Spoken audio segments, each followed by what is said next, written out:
Kids screaming in the cradles, profanities. I see the world through ice covered in ink and bleach.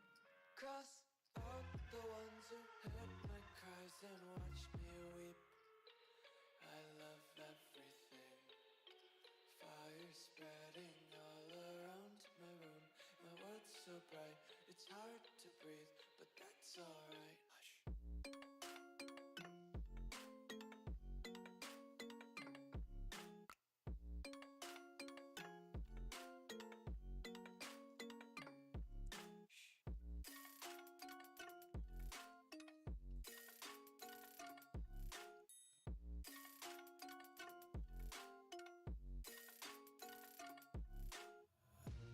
Take my eyes open to force reality. Why can't you just let me eat my weight in glee? I live inside my own world of make-believe. Kids screaming in their cradles, profanities. Some days I feel skinnier than all the other days. Sometimes I can't tell if my body belongs to me. I love everything. Fire spreading all around my room. My world's so bright, it's hard to breathe, but that's alright. Hush.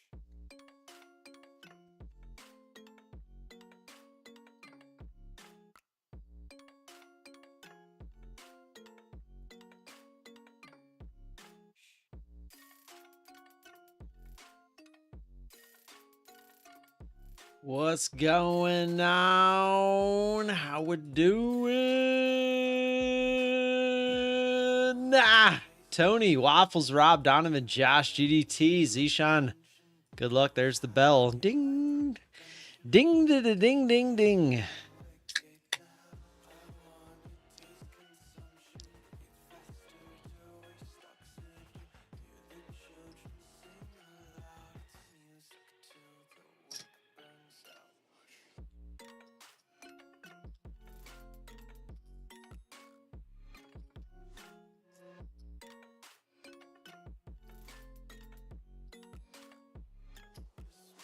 It's a great day in the neighborhood. What a lame orb. You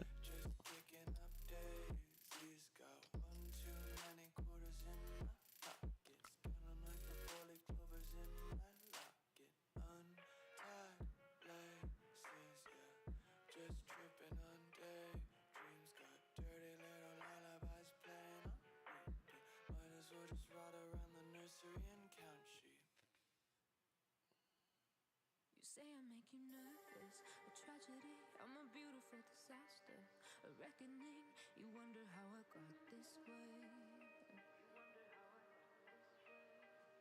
You think I'm someone to be saved, someone to clean up and tame, oh some things never change. Good morning, JH600.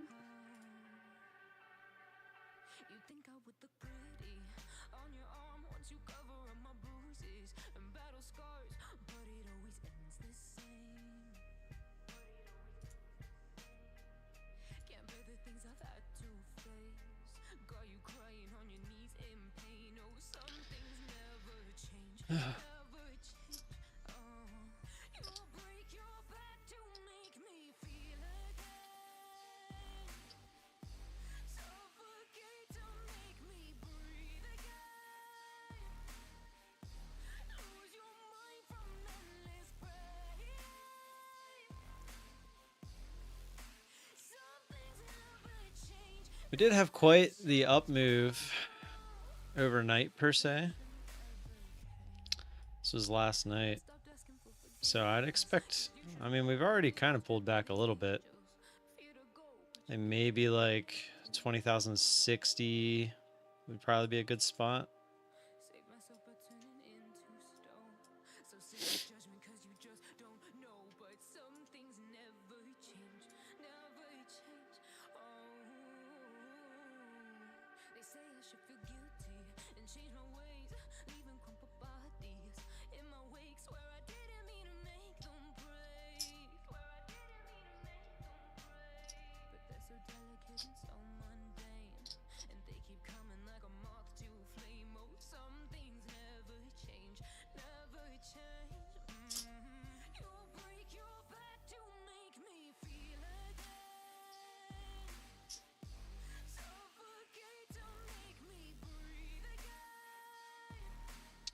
You should do a marbles race for going long or short.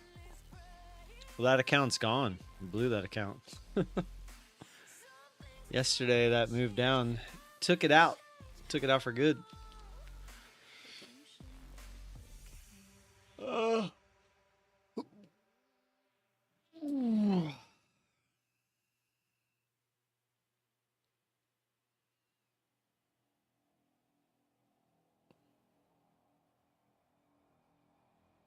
Yeah, I was live from when it happened.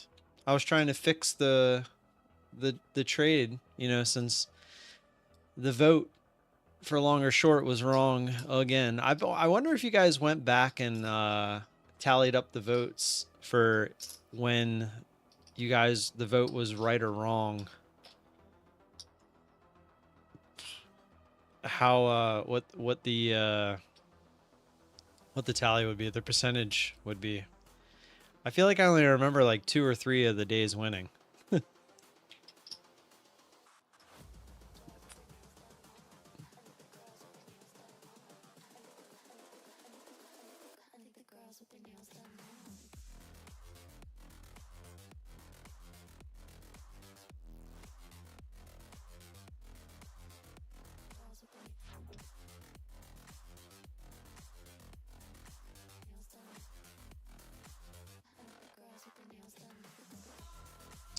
Good morning, Justin.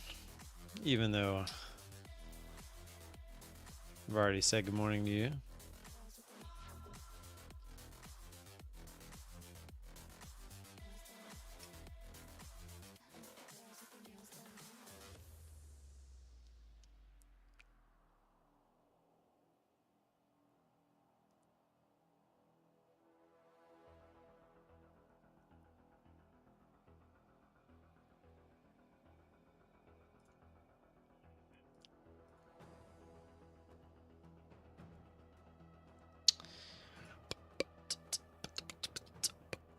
Got 17 in here already. Hit the like button. Maybe we'll get some more people in here. Once we have 20, we'll get marbles rolling. What is your opinion on the GTA 6 delay? Is it like an actual thing? GTA 6 delay. Real reason GTA 6 was delayed as fans make huge release date realization. New trailer released days after 2026 delay announced. Delay doesn't mean the game's industry is in trouble. It's already dead.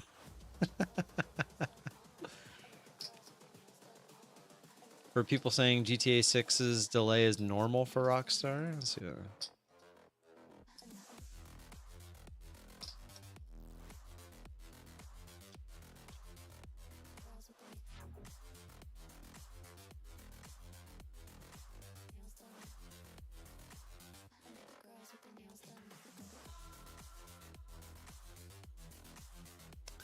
There's an interesting looking chart. I don't really know how to read it. What do you guys think? So obviously I can't really move. But the bottom one is GTA 6. So it's saying they released a trailer around the same time as their other games.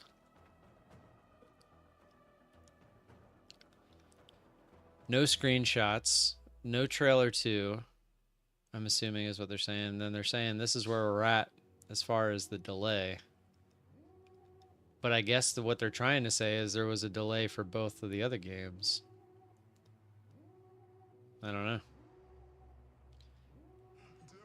I don't know.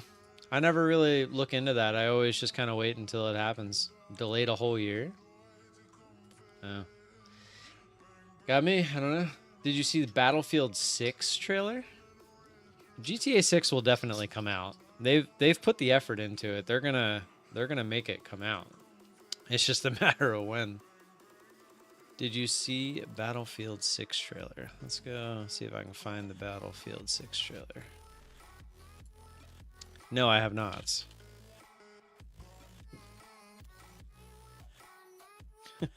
I love how my dog just straight up plops on the floor.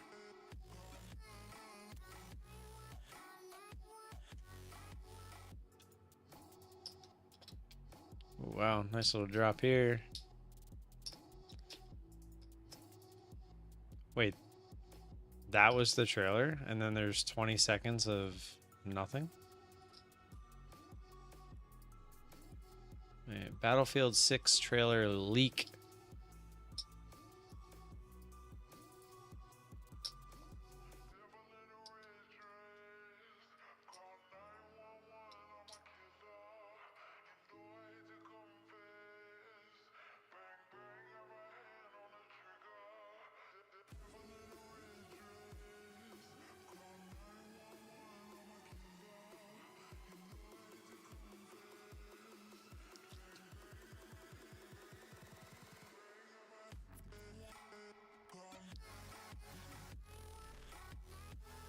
It was a leak.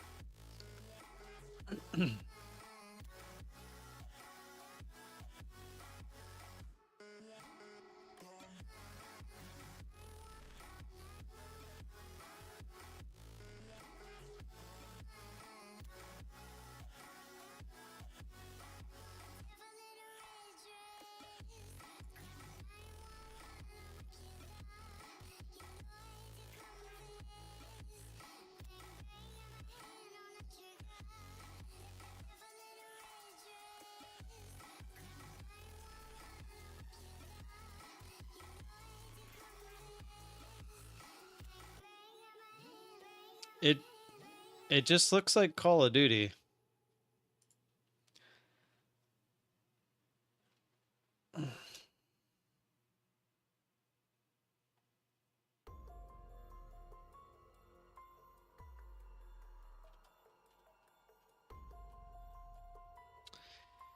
Can we please make a move all at once, Mr. Market? Pretty please.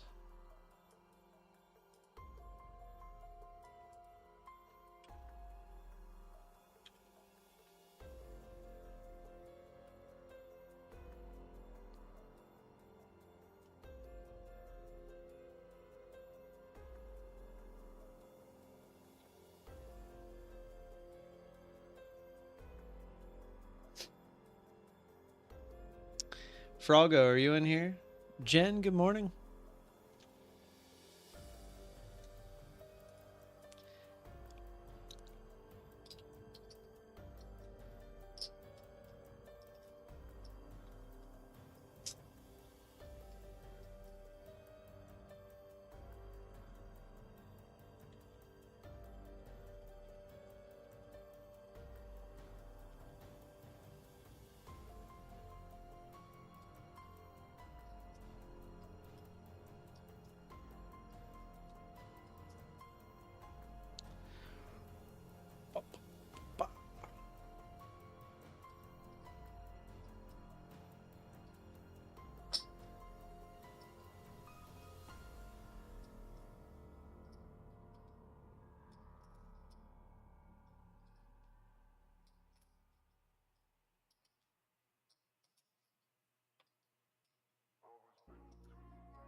Game, invest in my name, check no restraints, I'm obsessed with the pain, I ingest, I retain, assess and I change, possessed by the thought I'll be free one day from society's restraints, money, clout and fame, mud, disease, a plague, we all love to hate, have to play the game, have to make a name, all our insecurities are on display. This is war with the enemy, think that it was meant to be, living in a time where disease is on every screen, I won't let them fester me, I know most are festering, negativity is a plague for the mentally weak, no mercy, all I got is working, never stop searching, never quench the thirsty, I'm toxic and psychotic, with this logic you can't stop it, it's been chronic since I was a boy, so neurotic and chaotic. Go to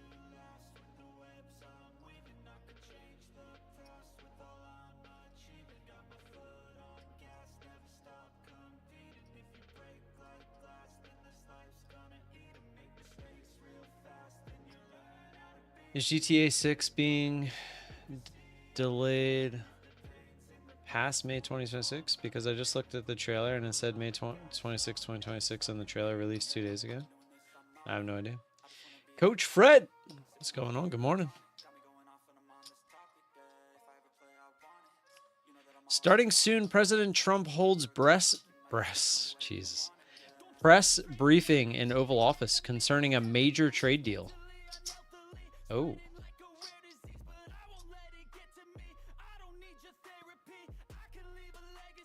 Is this real?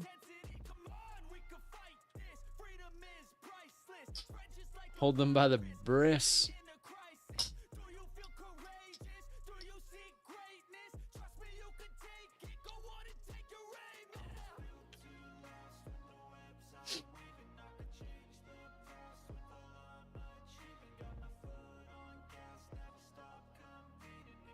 Yes, Fox as well is doing it.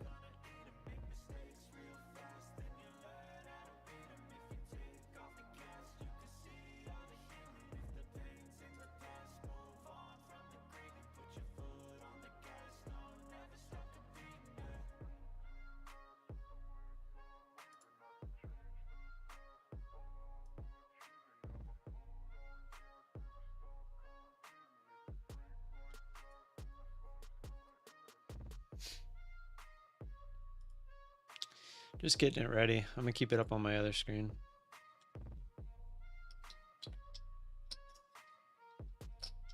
Now that's a good short to upload. Whoops. I'm gonna get canceled. I'm gonna get canceled. Is there any news today as well besides Trump? Thursday, 10 o'clock. There was unemployment claims at 8:30. 10 o'clock, President Trump speaks. Oh, so I wonder if they just added that, or so apparently it says 10 o'clock. They had to have just added that.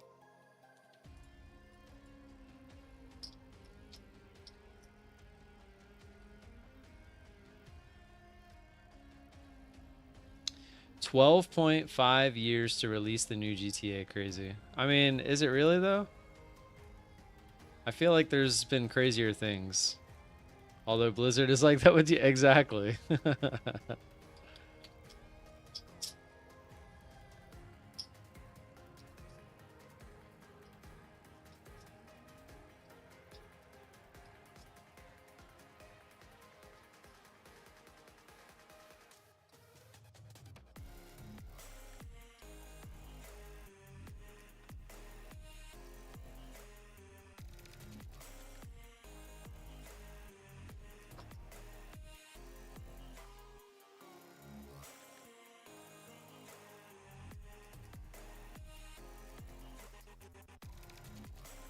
Start the marbles. You are right. My bad. Hit that like button if you haven't already. Let me get marbles started. Gotta start up my streamer bot again. I'm assuming until Trump speaks, the market's not really going to do anything because I don't think anyone wants to get caught in a position going into Trump speaking.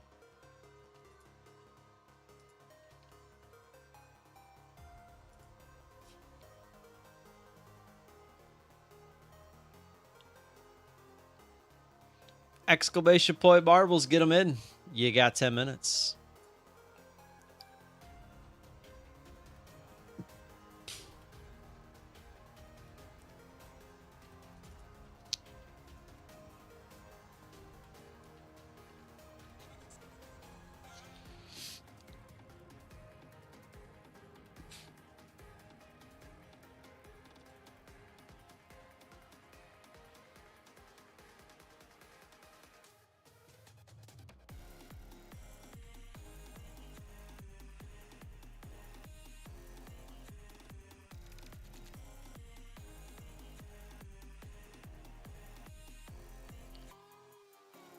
Rob, Steve, Donald. By the way, we did blow up the chat account yesterday. but I did make money. I ended up making around 1,100 bucks across all the accounts yesterday on Tradeify and My Funded Futures. So pretty happy overall with that. Waffles, because those are funded accounts right now. So I probably should start like posting that stuff again in the Discord so you guys don't think I'm like cheating.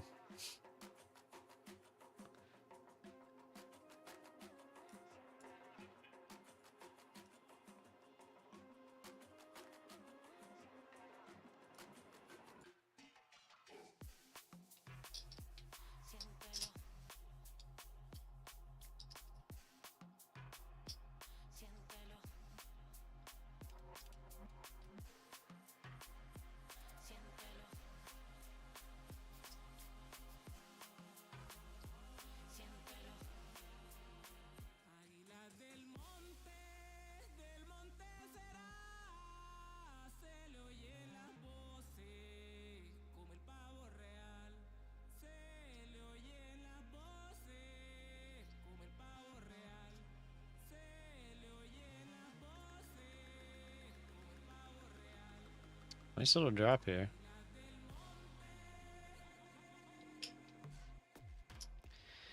Keeping an eye on it.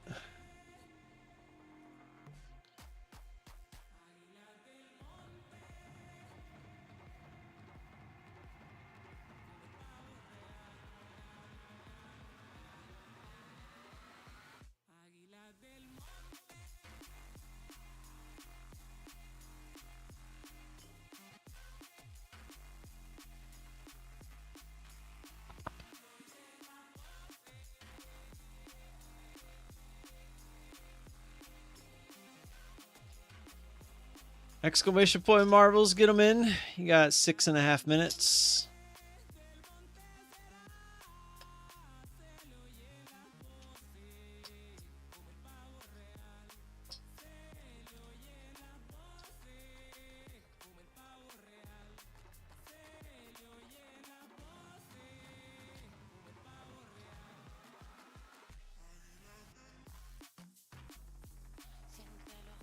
That should lead us right into Trump speaking, or at least when he's supposed to speak at 10 o'clock.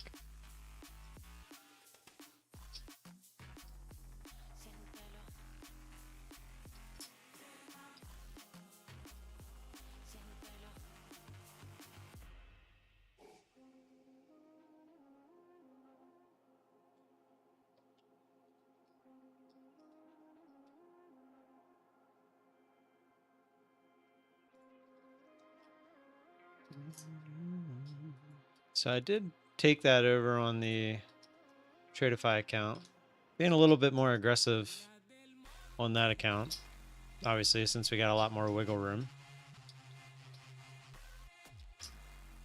I took one off break even because, like I said, I don't want to necessarily be in a trade at 10 o'clock, but I don't want to shy away from taking a trade, at least, especially with 10 minutes left.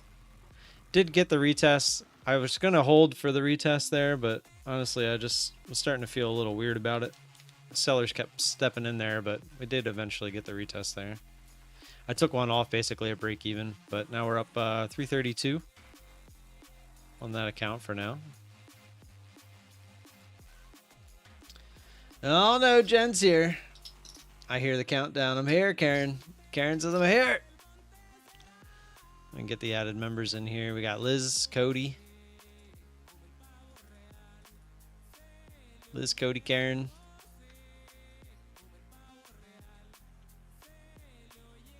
Looks like a good cut so far on that trade.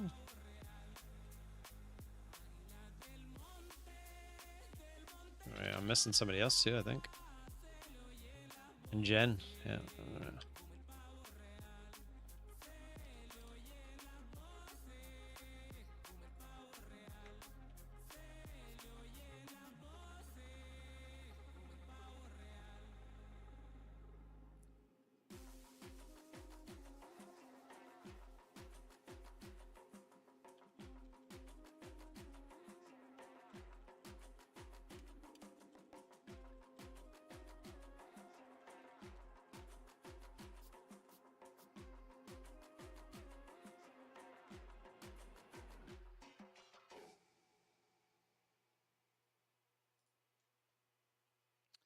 There you got 3 minutes and 33 seconds for marbles. Get them in. Get them in.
All right, 1.5 minutes. Get them in. Get them in. Ugh, I got it ready to go. Who else is here? Pushback. What's going on? Pushback.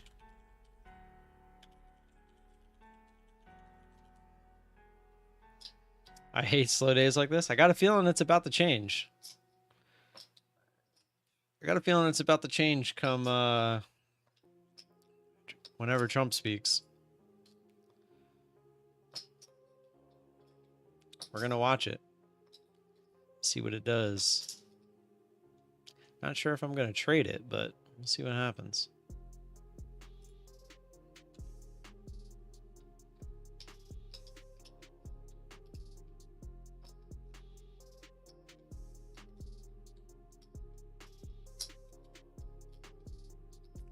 $30 seconds. Get them in. Exclamation point marbles. Got 37 entries. Only 19 people in the stream. That's almost double. You guys crack me up.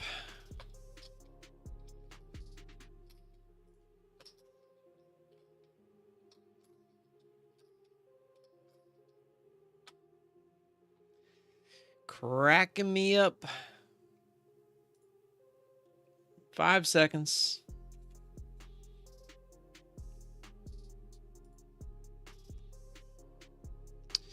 Alrighty. Off we go. Let's get this race in before Mr. Trump speaks. Oh, we even got an extra in there.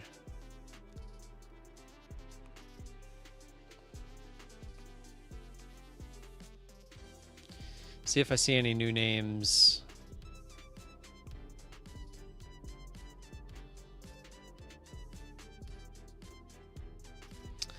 Panda Trader. You have enough? I don't see your name in here. Panda Trader 8. Oh, you're so close, man. You need 5 more points. Unfortunately, gotta play by the rules. And now we're good. Well, all things considered. Here we go.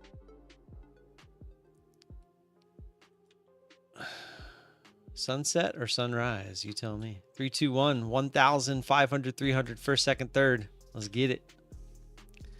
Let's get it. Let's go.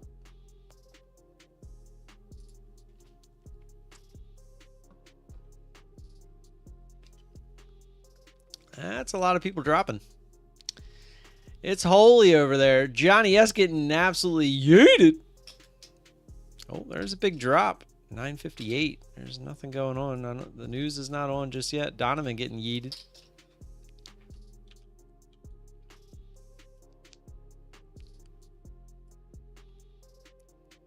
I think everyone might be getting out of their positions in anticipation. Oh, pushback. Oh, Steve. Everyone's getting yeeted. Everyone's getting yeeted. Rob. Into the merry-go-round. Rob out of the merry-go-round. Oh, don't touch it. Oh, okay, okay. Avoid the hole. Oh, no. It like perfectly deflected into the hole. That's what she said. That's what she said. Ming into the mustache turner. Same with Tay-Tai.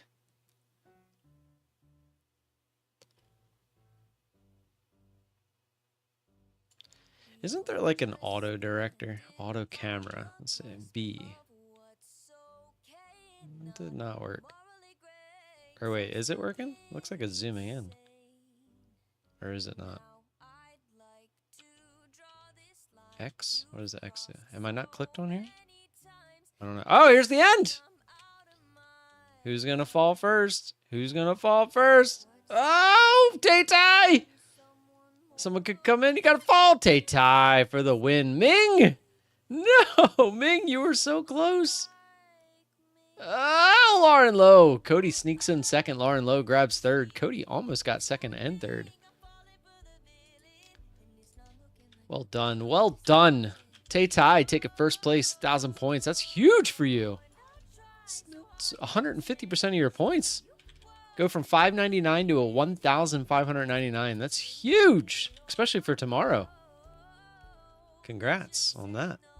Cody, our leader at the moment. That's going to put you at 503,466 points.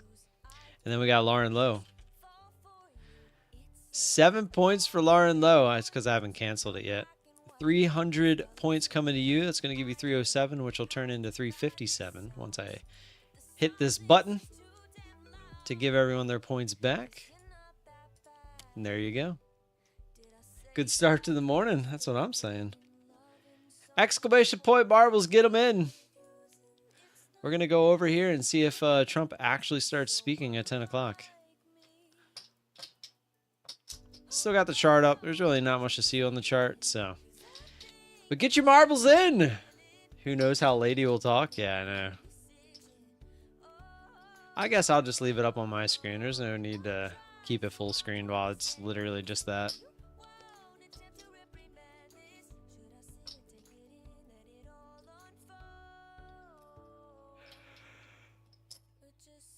Oh, man.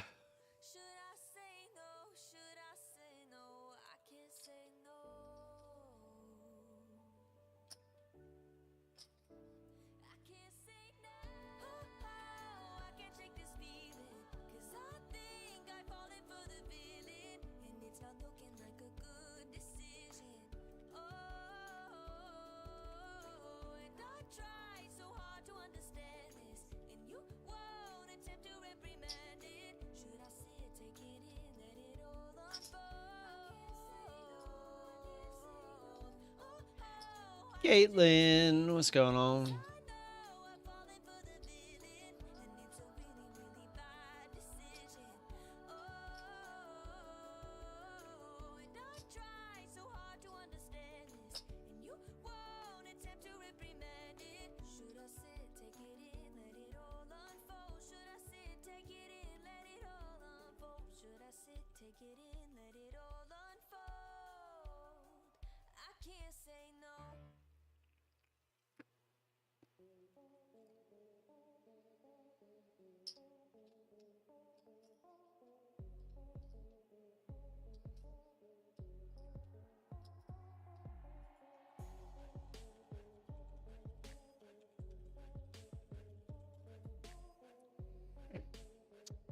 Bum ba-da-dum bum. This is boring.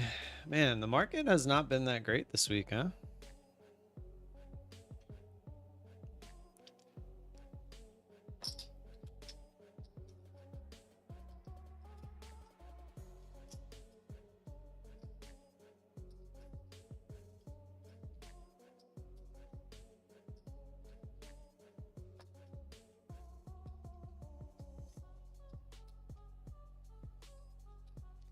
I didn't even tell you guys, I smashed the crap out of my toe yesterday. Ugh, I peeled my like toenail back and everything. It hurts so bad. I was packing up a box for an Amazon return and I just smashed right into the corner of the box. What would you do if you lost everything and had to start from zero as a streamer? I mean,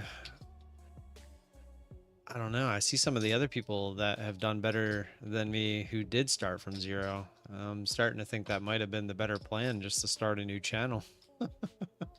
But I mean, what would I do? I don't know. I guess I would try. I always like to I have this saying in life, if it's something that I truly want to do, I try to do it for at least a year. And if it doesn't work after a year, that's when I'll adapt. But people who, you know, try stuff only for a couple months and they're like, this kind of sucks. It's not what I thought it would be. You know, I mean, sure, that could be, but how do you know? Like, a year is a good time. Like 2-3 months, it's a small sample size. So I would definitely try to continue streaming, and I would just continue to be myself. How many zip ties do you think could lift you? I don't know. What could the small zip ties, the big zip, like there's different size zip ties, like the ones that cops use for handcuffing you. Probably only like 1 or 2 of those. I don't know. Do you think music affects how you trade? Nah, not at all. It's all background. I do see a lot of other streamers, they'll use like the Zen type music and stuff like that. I've tried that as well. It's all the same. Once you get into the trade, you're not listening to that music. It's not like I hit the button and I'm like, get up, you buck down with the sickness, get up. You know, like I'm not like jamming to a trade because of the song that's on.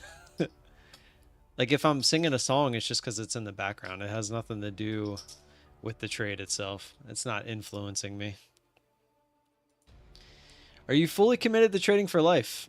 I sure hope so. I right now at this point in time in my life, the answer is yes. I just need to prove to myself that I can make more money trading, which I know that I can. I just have to believe and just do it. Would you do a small account challenge like flipping $100 to 10K for documenting it for a YouTube miniseries? No. I never understood people who did that. Why would you downscale just to prove something to somebody on YouTube? Like, the only reason people do that is for the content, for the views.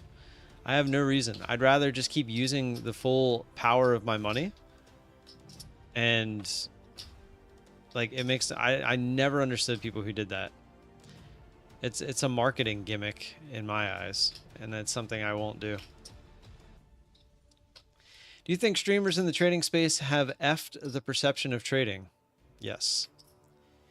I really do, for the sole purpose of a lot of the gurus out there. You know, we've all heard it here before. I'm preaching to the choir here because you guys are smarter than the rest. That a lot of the gurus are just posting winners, right? So on X, on YouTube, there's a lot of channels and profiles out there that are literally acting like they win every day. Trading demo accounts and posting huge winners that are just on demo accounts. The prop space has actually made that even worse because people can say, oh, I made $20,000, but in reality, it's $20,000 on a prop account that's not even a funded account. It's an evaluation account. And for that, and that used to be a thing as well, where people would fake it with stock trades as well. But you had to work a little bit harder to do that. And yeah, so it's always been a thing, but with these prop firms, it's become a lot easier for people to do it. And it's frustrating because a lot of the new people coming in, you know, everyone thinks it's so easy, but it's really not. Nice little dump here. I'm watching it. Got my Tradeify open. I'd like to see a push down through the 200 or 20,050. Bounce straight off of it, basically.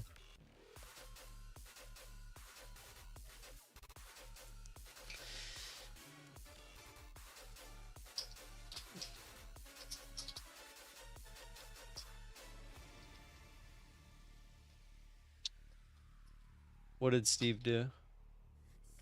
You should be. Disturbed is amazing. I mean, yeah, they are. But you can't let it affect your trading. Not when you're trading for real money.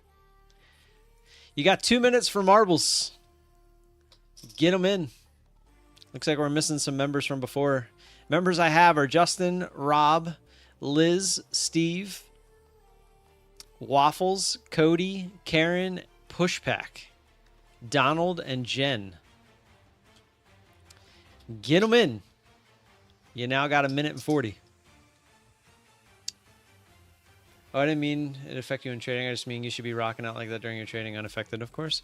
Well, I can't listen to that on stream because it would get copyrighted. So.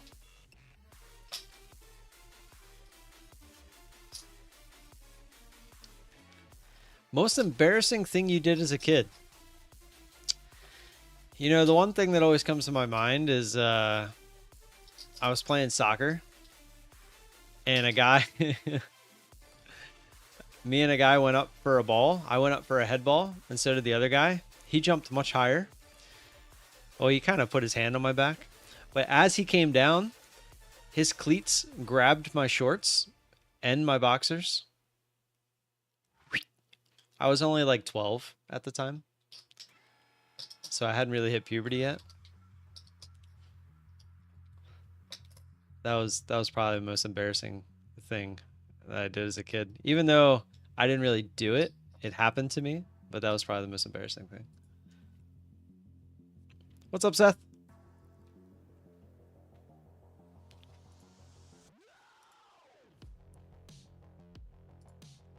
"20 seconds for marbles.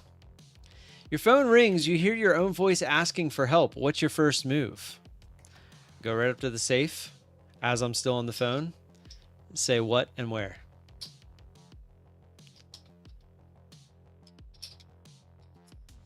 There's a select few people in my life right now that applies to them as well.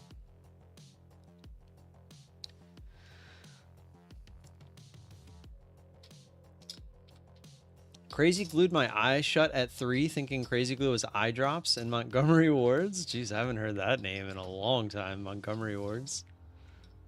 Ugh. You don't recognize your own voice on the phone? That's not true. I've listened to so many like videos back at this point of myself that I'm pretty sure I'd recognize my own voice. You're not going to ask who is this? Well, no, I already know it's me. You know what? We don't have time for that, Karen. Does money truly buy happiness? So, you know, it's a good question because no, money can't buy happiness overall, but temporarily, it sure can. It sure can buy happiness temporarily. But if you're asking from the standpoint of if it can buy happiness like for a lifetime, nah, not at all. But let me ask you this. Have you ever seen somebody not smiling while riding a jet ski?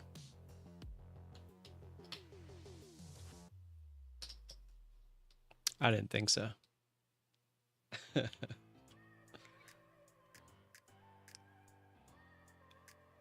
From the amount of clips I've watched, I would recognize your voice. Exactly. That's what I'm saying.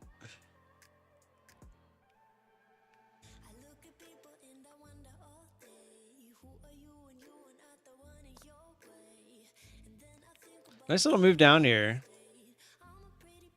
I almost started it.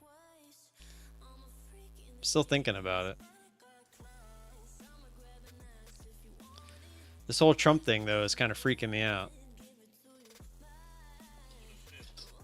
Back up, I just took it off because I ain't playing those games. If I would have got the ad, I'd probably still be holding one right now, but I didn't, so.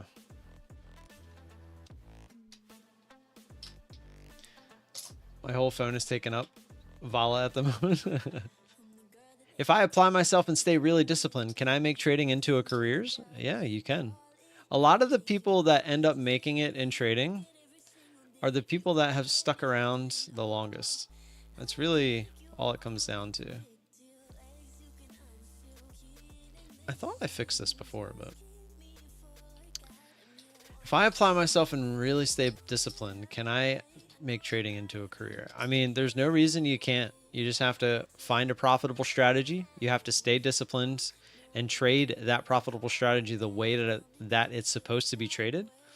And over time, you'll start to realize that the market is not to be feared. The market actually should fear you. Rawr.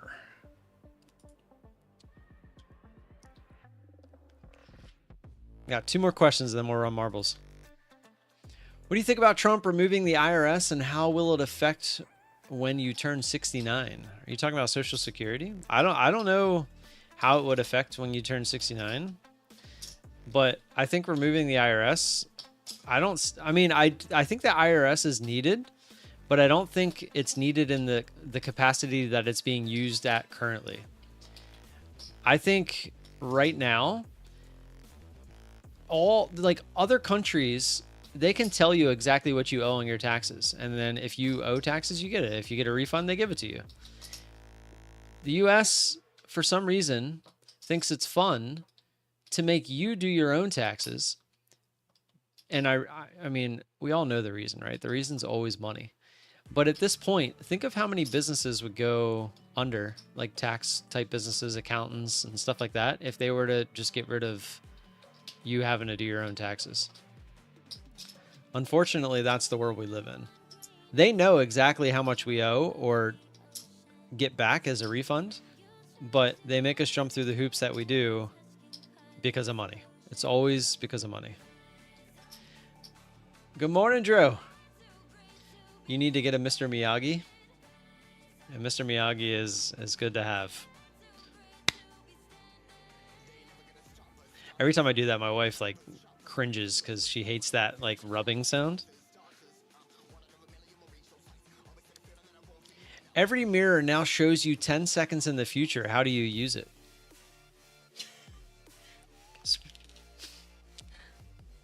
Why are you home? The nurse called for him in there twice today because his stomach hurt and felt like he was going to throw up. And then she said that he was starting to look jaundiced, but I don't really feel like he looks.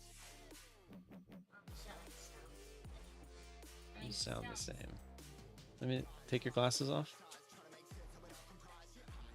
Open your eyes real wide. You're fine.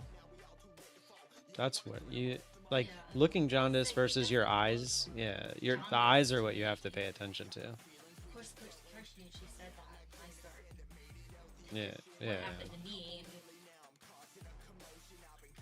Well, if you're gonna be home, you need to go rest. Yes. Okay. And lay on your left side. Give me a soft hug. I hope you feel better. I'm sorry that you feel bad. He said that it did, but it didn't do anything.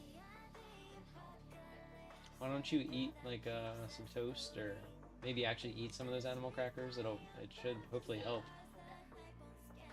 I know, but I'm saying you could maybe snack on 1 or 2. It'll help.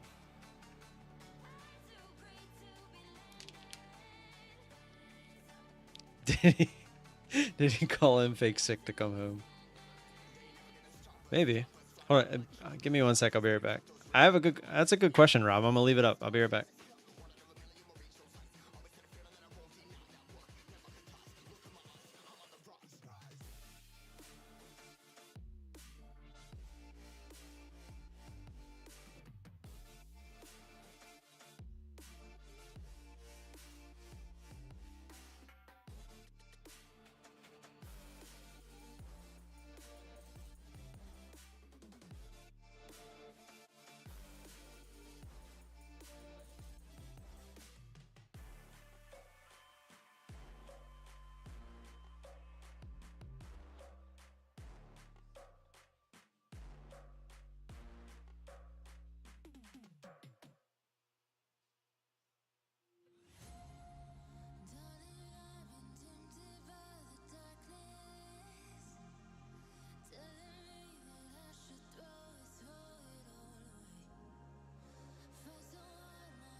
10 o'clock, they said.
All right. Every mirror now shows you 10 seconds in the future. How do you use it? I'll show you right now.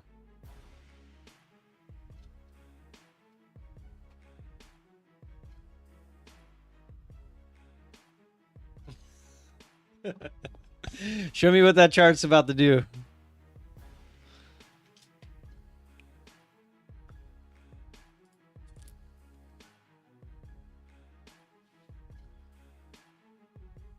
I mean, how would that not be what you do? Whoa, is Trump speaking? Is he talking? He's not talking on my screen.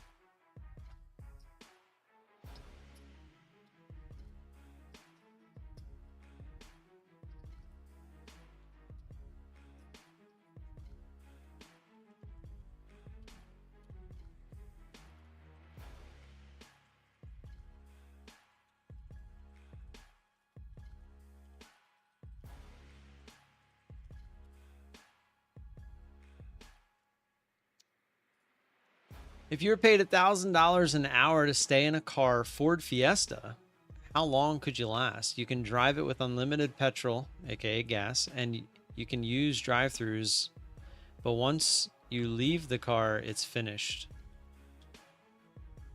I could easily do that for a very long time.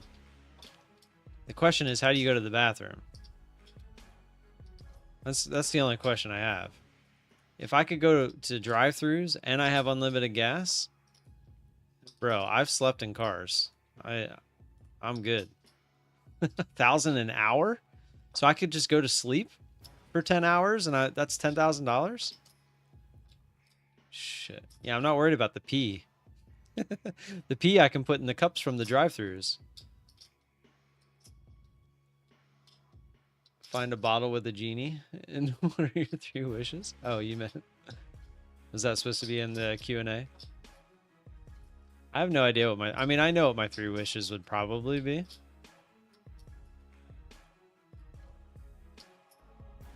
Actually, I know exactly what my 3 wishes would be. I just thought about them. For some reason, it's a trending tweet in the UK at the moment. If I had to give you an exact time... let's see. What is 10 million divided by 1,000? That's 10,000 hours divided by 24. Oops. That's 416 days. What's that divided by 2? 208. I'm going to go at 208 days is how long I could do it. I'd find a way to make the poop thing work, but 208 days. That's 5 mil. That's what I'd go for. That's what? 2/3 of a year? I think my family would be quite okay with me doing something like that for 2/3 of a year. 416 days though. Now you're talking over a year. That's a bit much. Just for an extra 5 mil. I feel like once you're at 5 mil, you should be okay. 10 mil would be nice, but I think we'd be okay at 5. Trump's still not talking. You find a bottle with a genie in it. What are your 3 wishes? First wish is to make cancer go away. All types of cancer, gone. No one ever gets cancer ever again. That would be my first wish. Second wish would be to remove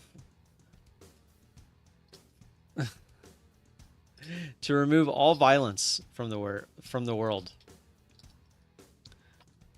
And by violence I mean hurting somebody, whether it's verbally or physically, as well as like stealing, like any kind of like hate or violence would be my second wish. And then my third wish would be to always be, now I don't want a certain amount of money, but it would to always be the richest person in the world. Because if you're always the richest person in the world, then it doesn't matter where the money currently is. You will always have the most of it. Those would be my 3 wishes. Poo out the window. You could definitely pee out the window, but I don't feel like peeing out the window would be necessary. Pooping out the window probably wouldn't work either, because that would probably end up on the side of the car.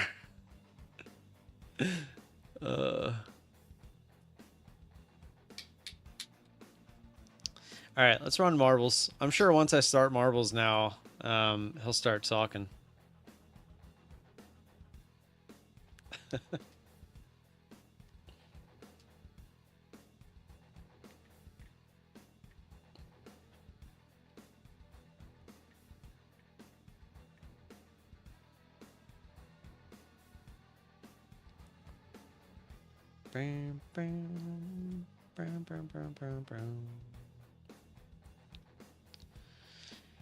All right.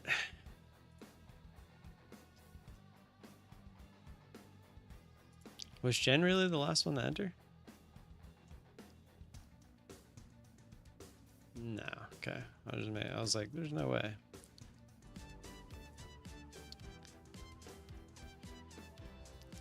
Oh, Z actually entered too. Sweet.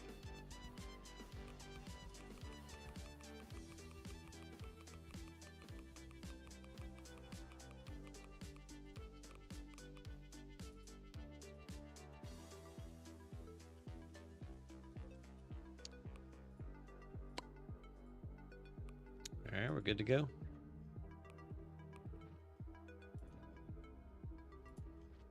Like, it's not letting me scroll.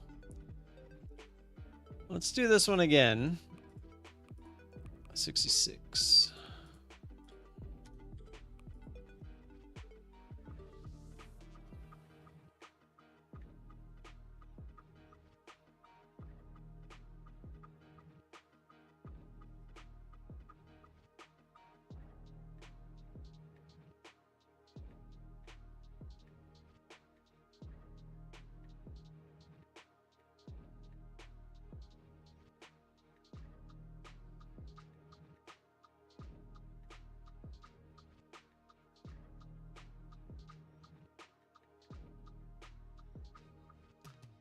All right, here we go.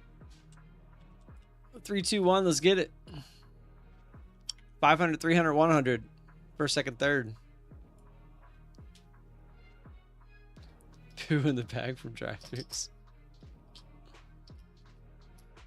Yep, I'll open up the gambling while we're going.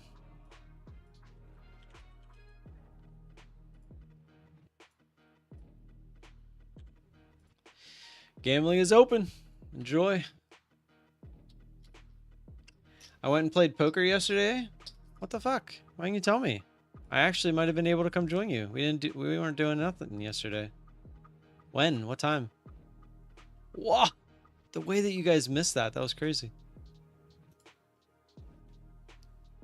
Where did you go?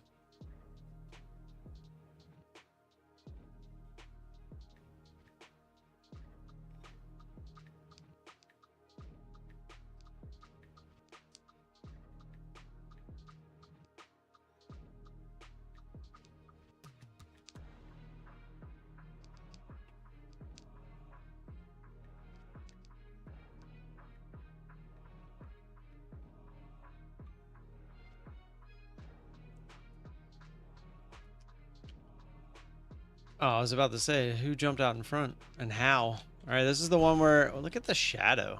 I don't like the shadow. It's hard to see. You got to keep your speed. Got to come through here and keep your speed. We'll see what happens.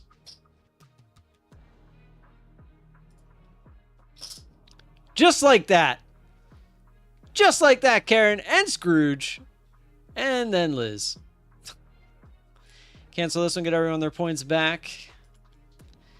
Karen with the win.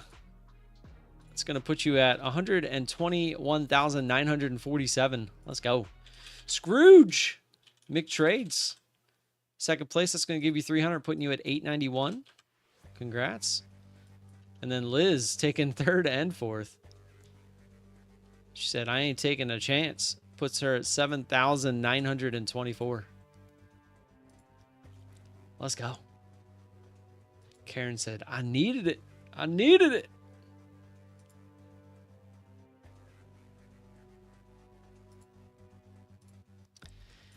Exclamation point marbles. Get them in. Exclamation point second. Let's go. So what does the word soon actually mean?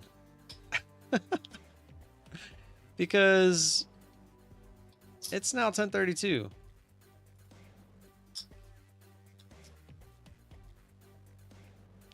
Man, I should have took that trade down there. Obviously, hindsight is a bitch.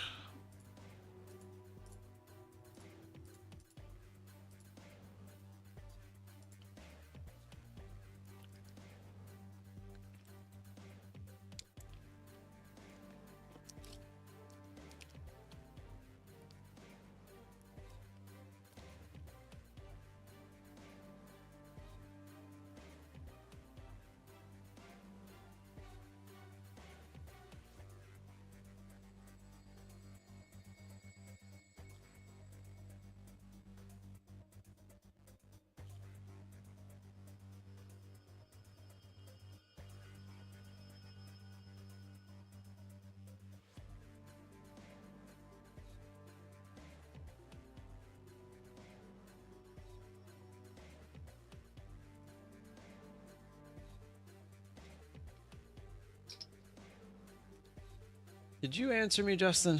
I don't remember seeing it. It means eventually.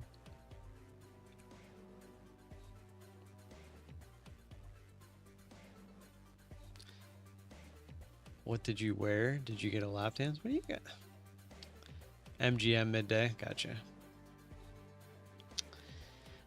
Not you, Justin. There's another Justin. GDT is also Justin.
Exclamation point marbles, get them in. You got 6.5 minutes.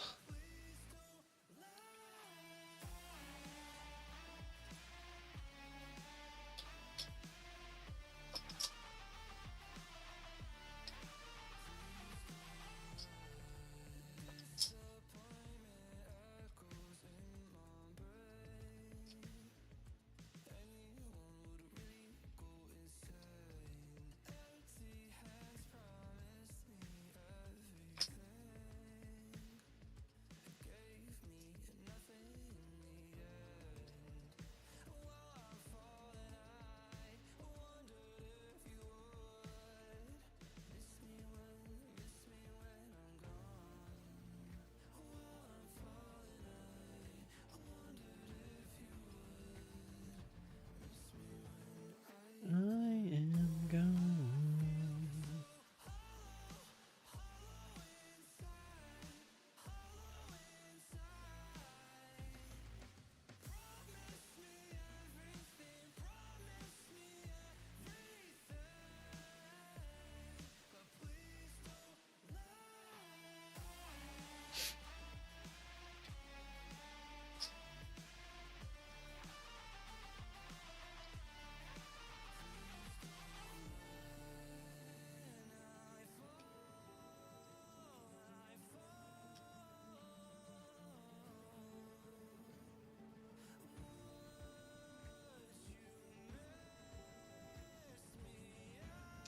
And we're coming back down.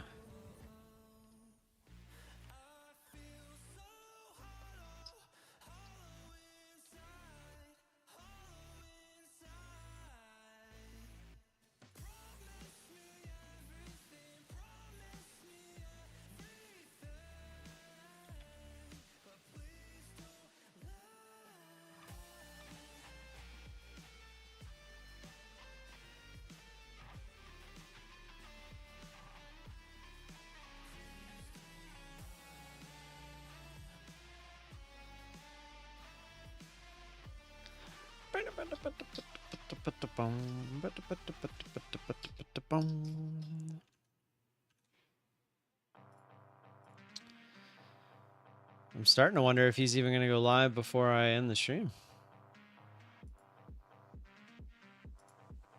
Hit the like button if you haven't already.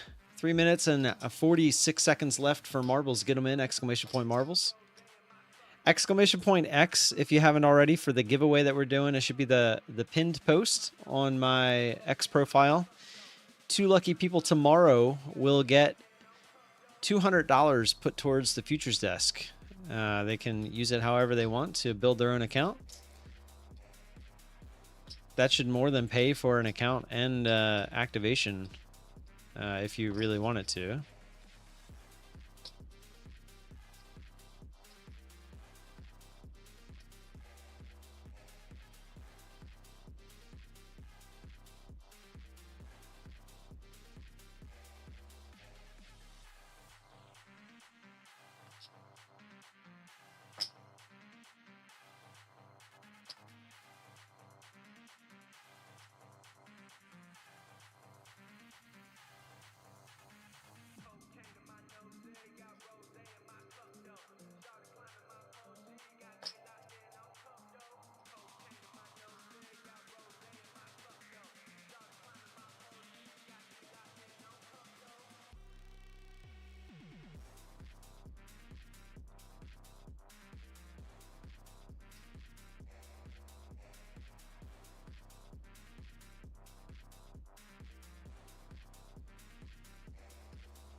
Gambling bot hates me. Where's Donald? Why isn't he gambling today?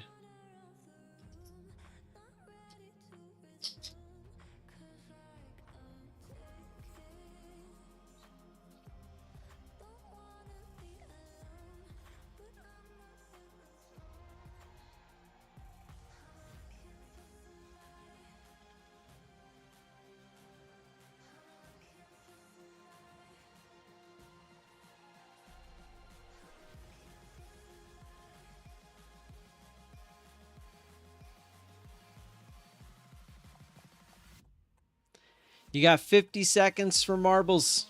Get them in if you haven't already. Rehab. Exclamation point marbles.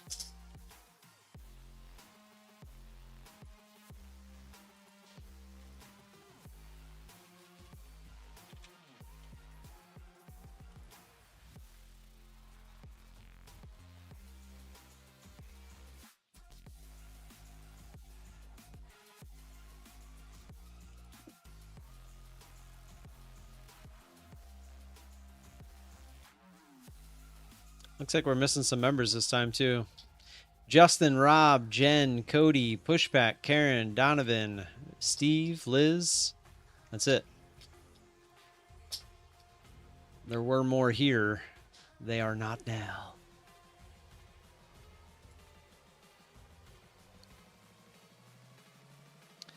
Gonna make me do work. I don't think I said Zishan's name.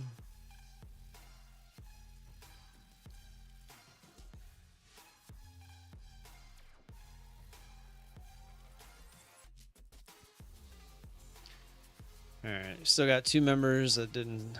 Did I say Karen's name? Did I say your name, Karen? Yeah, you're there. Donovan. Maybe Donald's one of them? Yeah, I didn't say Donald. Donald must have stepped away.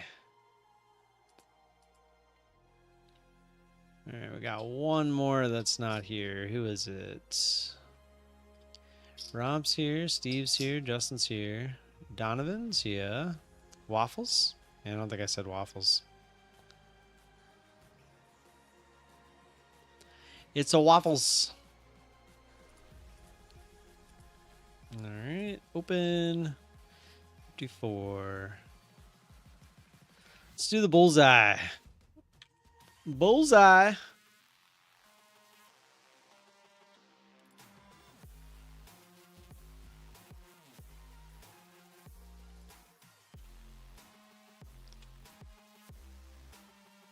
Here we go. 500, 300, 100. Let's get it. Trump's still not speaking. I think we'll know when he's speaking.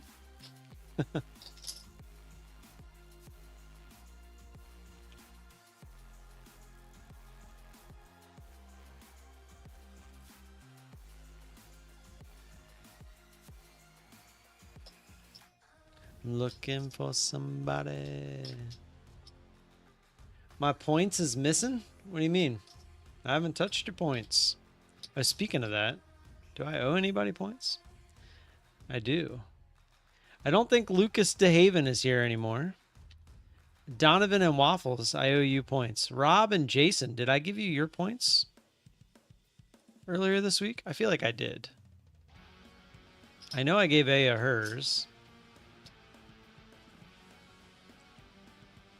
And then Cody is today. Are you here, Cody? Oh crap, I'm missing this. I'm missing the bullseye. Someone beat Liz. Someone beat her. Yes, Rob! Yes! That's my boy, Rob. That's my boy, Rob. Way to step up. How does the giveaway work? I forgot.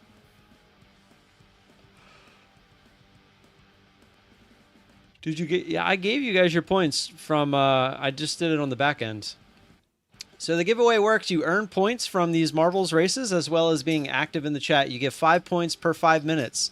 You then get to 50 points. Once you get to 50 points, you can enter these marbles races that we do every weekday throughout the day. And you can win some points if you're lucky enough.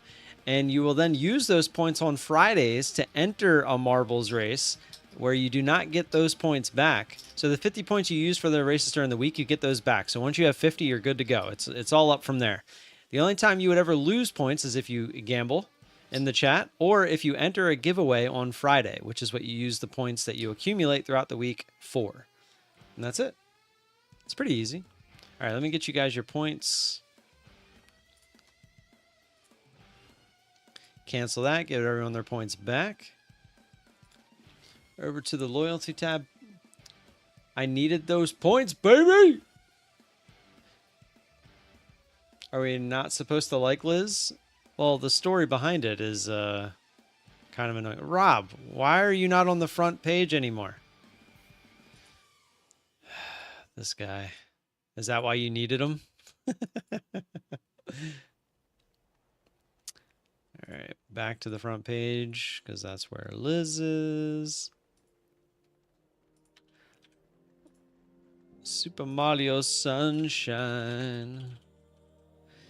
888. Oh, yeah. 100 points for you. 4,720. Let's go.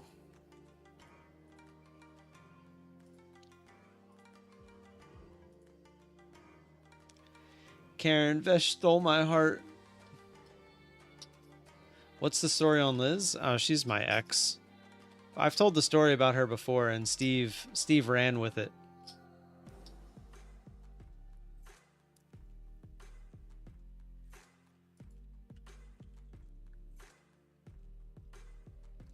All right, Cody, I'm pretty positive I didn't give you guys points yesterday. So Cody, 2,000 points coming your way right now. Just for proof. There's Cody's. Then we got Donovan and Waffles. Donovan.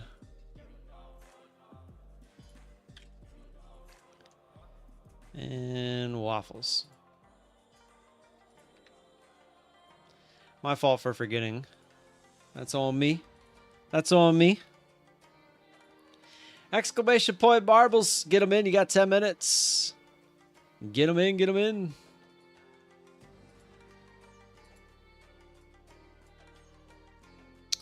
Pushpack, you're on the 11th.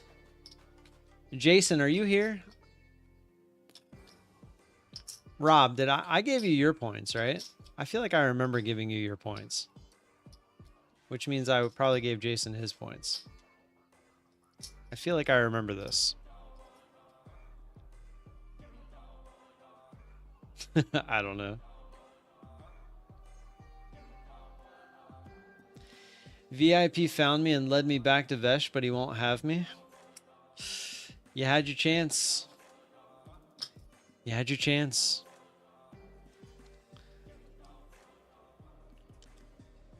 Shouldn't have chose a job over me.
Trump is live.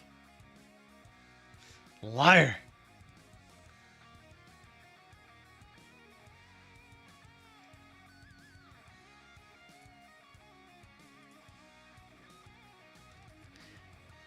I see the cars driving in so it's just stuck on the screen. But so I keep looking at like the flags in the background, and then you can. Oh, you're right.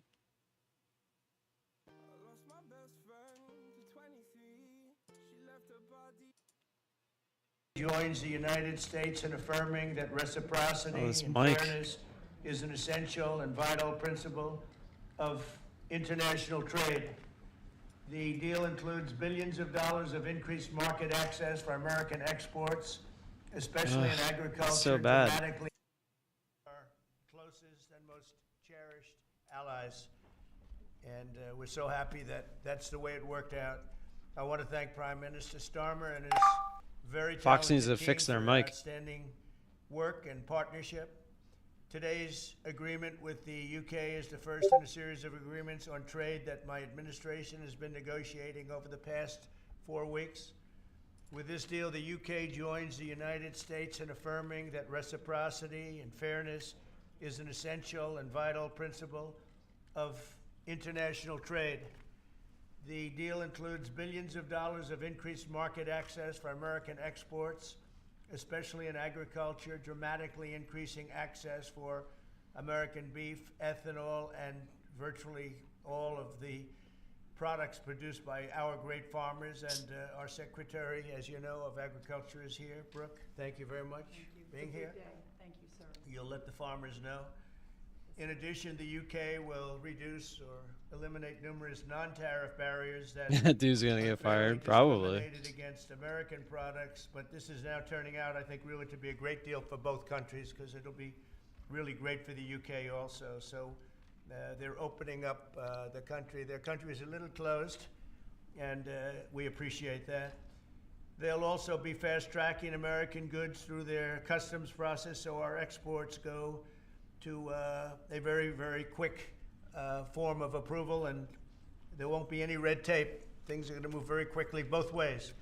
The final details are being written up in the coming weeks. We'll have it all very conclusive, but the actual deal is a very conclusive one. We think just about everything's been approved.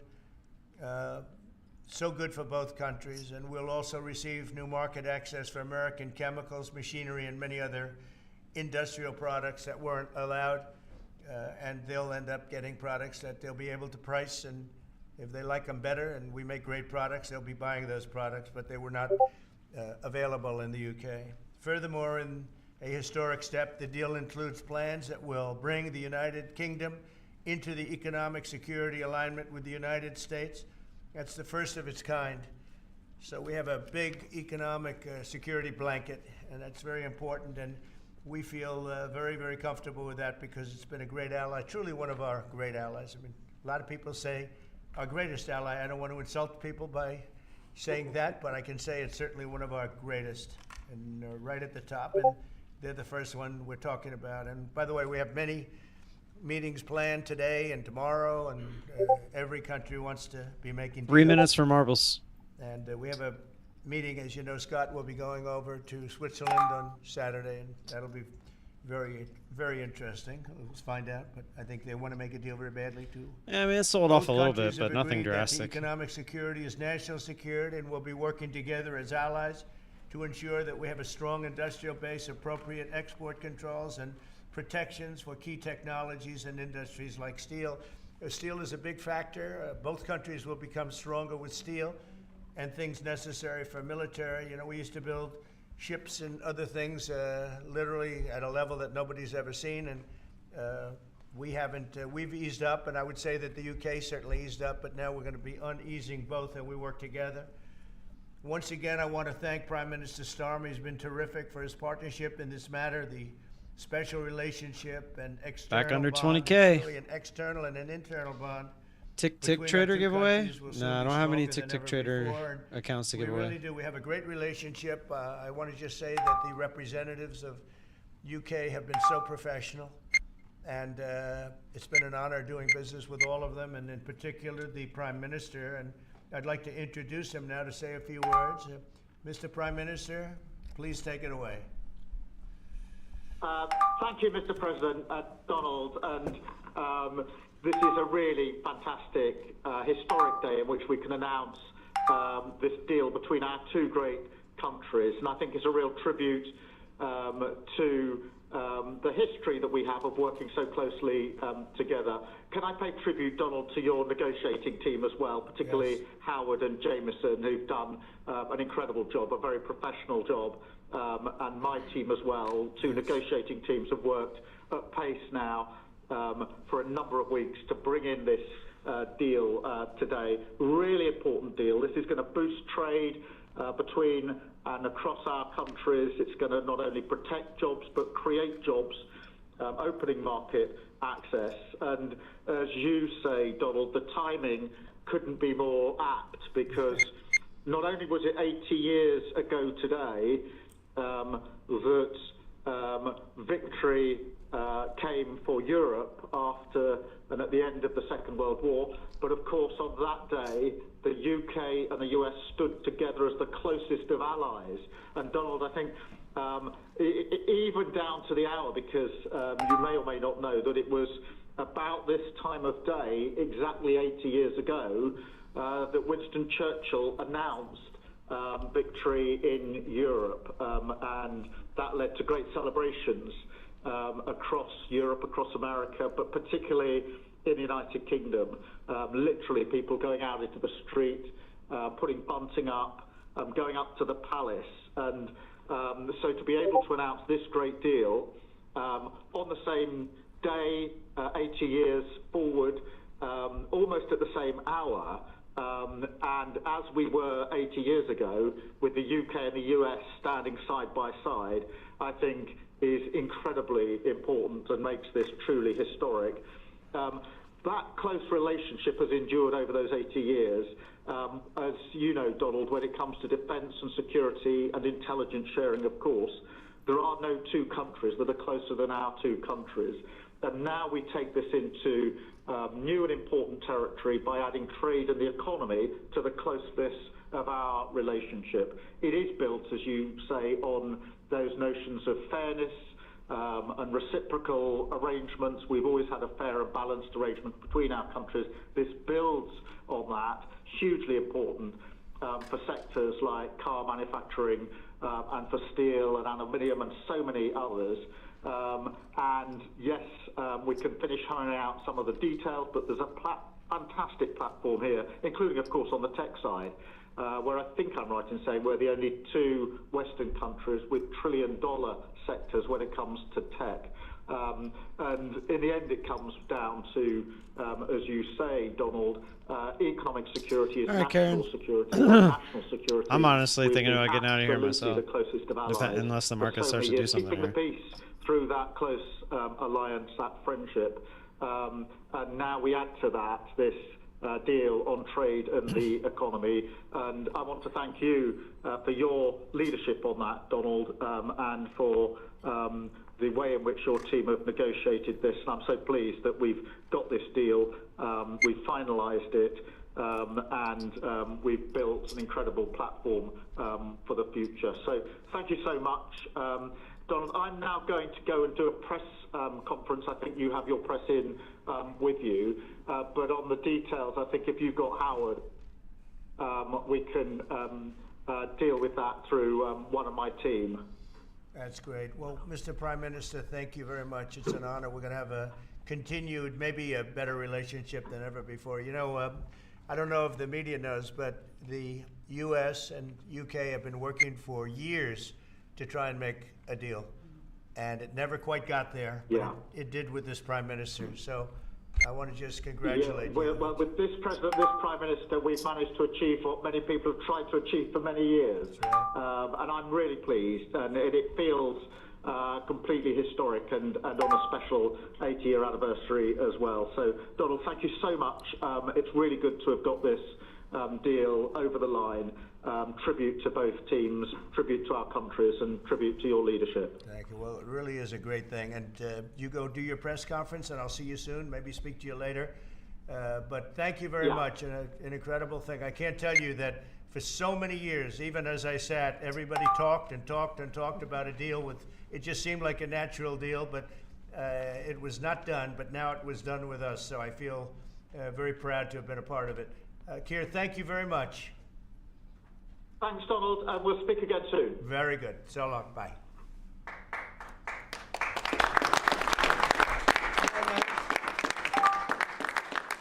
That's very nice. Why don't I do this? Why don't I have our Secretary of Commerce, Howard Lutnick, give a little description of the deal pretty quick, and then the good side, the very nice side, we'll be speaking about it also, maybe, from so you get a pretty equal. I think it's a very, it's just been a deal that was, we thought, very complicated. It became very simple. It's opening up the country that we really didn't have the kind of access to that I would have thought. I was surprised. I think it's why the deal never got done before. It was, you know, they've been working on this deal for 25 years. And we got it done, and we got it done. Really, it's going to be great for both countries. So, Howard, if you could go, and then somebody else, you may have, you'll pick whoever you want who'd like to do it. I have a feeling you're going to do it, right? So you guys go ahead, and then we'll take questions right after that. But I think you'll get a pretty good understanding of how big it is. It's a very large deal, very big deal. And Howard, go ahead. So the UK is the 6th largest economy in the world, and the 4th largest that we export to, right? So it's a huge market, a top 10 market. If you remember Liberation Day, they were at 10% because we have balanced trade with the UK, right? They say they have a surplus, but of course that counts gold bullion, which is, so let's just call it balanced trade. So how do you open up a market in balanced trade? People think it's impossible. They've always thought it was impossible until President Trump came on the scene and changed the way things work. So here's what we've got. We've opened up new market access.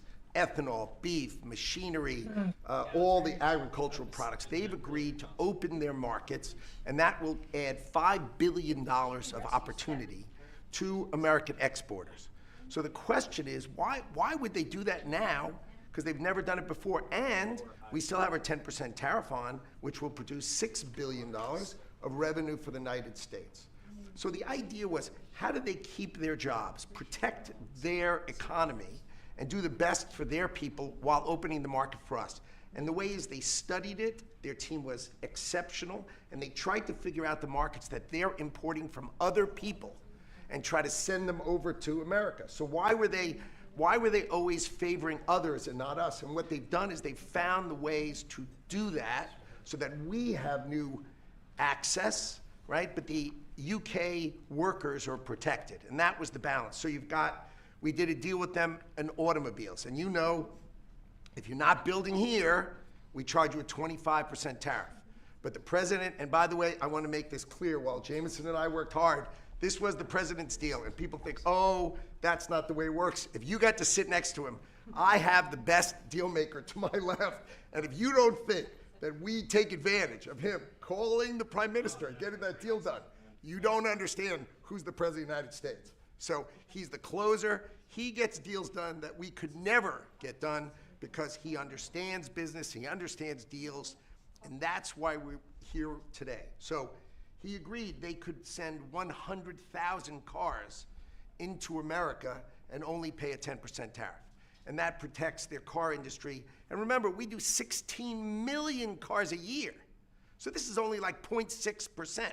But for the UK auto people, this is tens of thousands of jobs that the president agreed that he would protect for them. So he made that deal, right? Then steel and aluminum.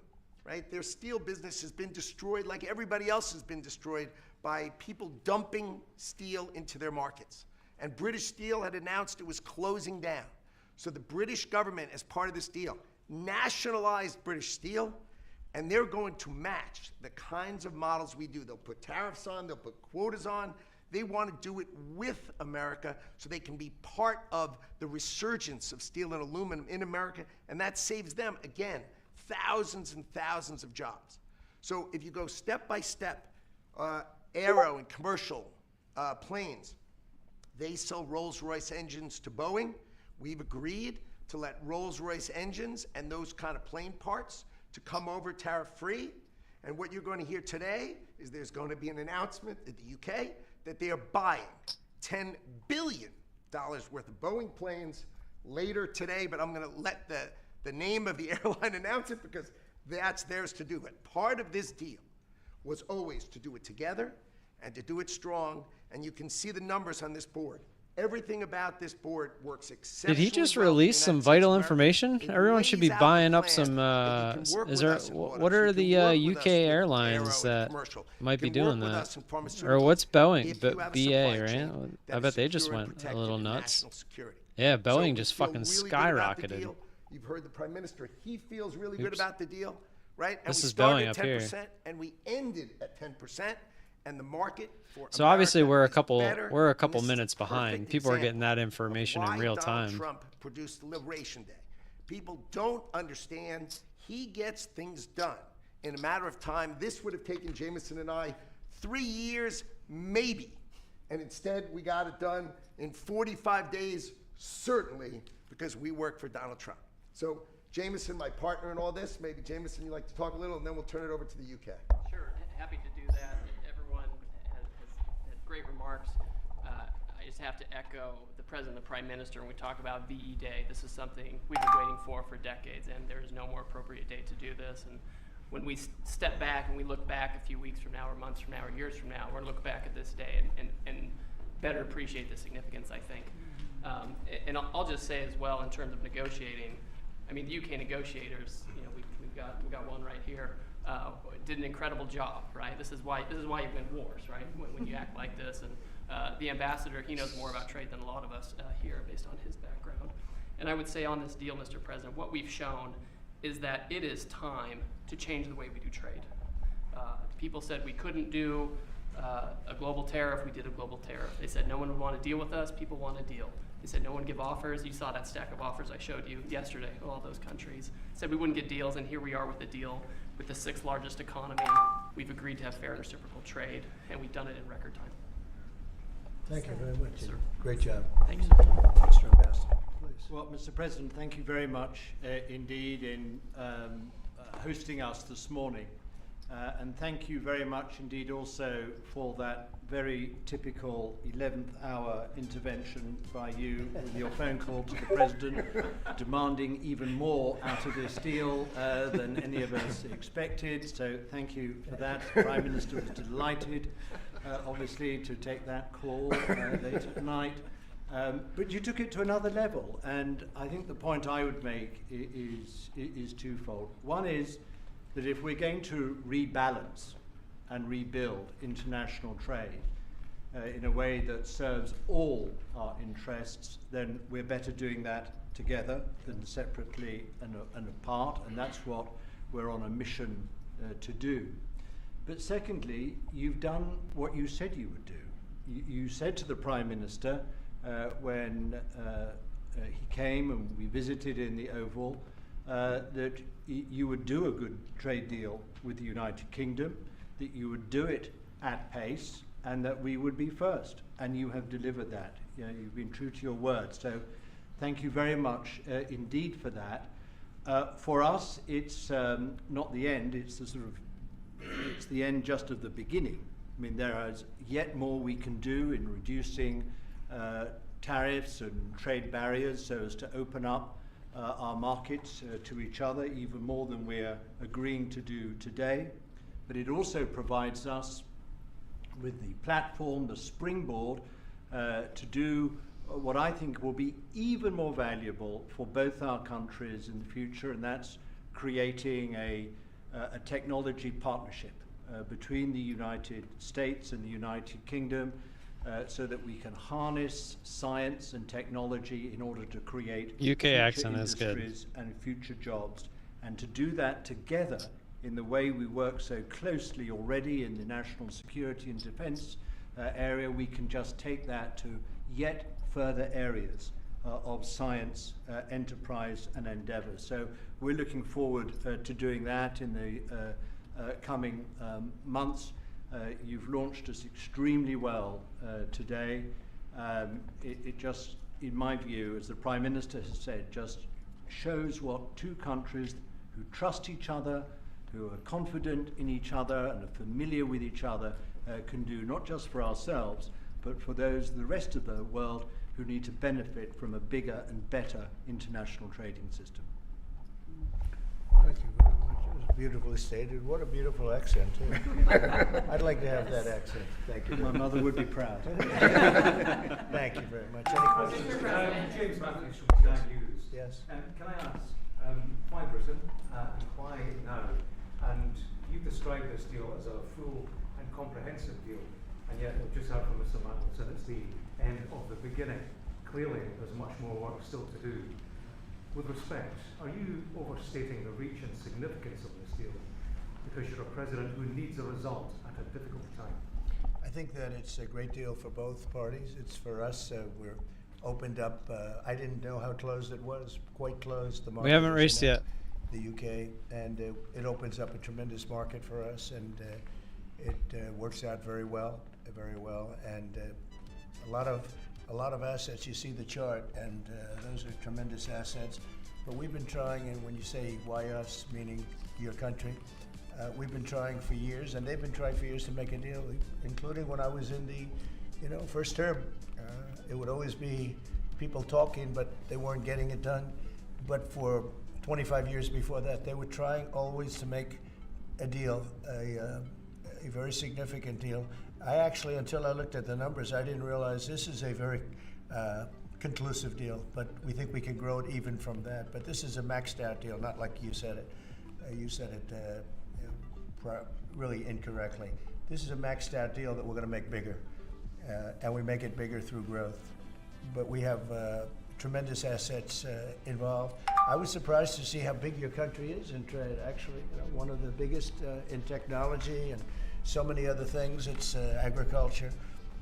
I really didn't know. It's depending on your definition, it's from 4 to 5 to 6. That's pretty big in the world. So I was very impressed by that. But we're going to take it to new levels.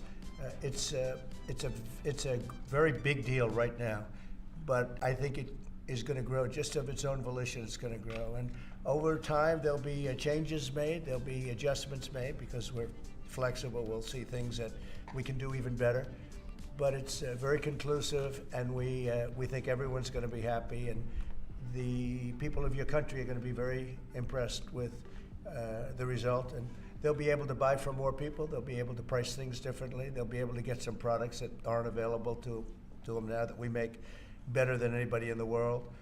And it's just something that it's a great thing that it came together. It's so nice because we have many countries want to make a deal, and many countries are very unhappy that we happen to choose this one, to be honest with you. But it's a long time, our oldest ally, or just about. I guess a couple of people claim that too, but let's put it right at the top. I think it's going to be something very special for UK and special for the United States. Yeah,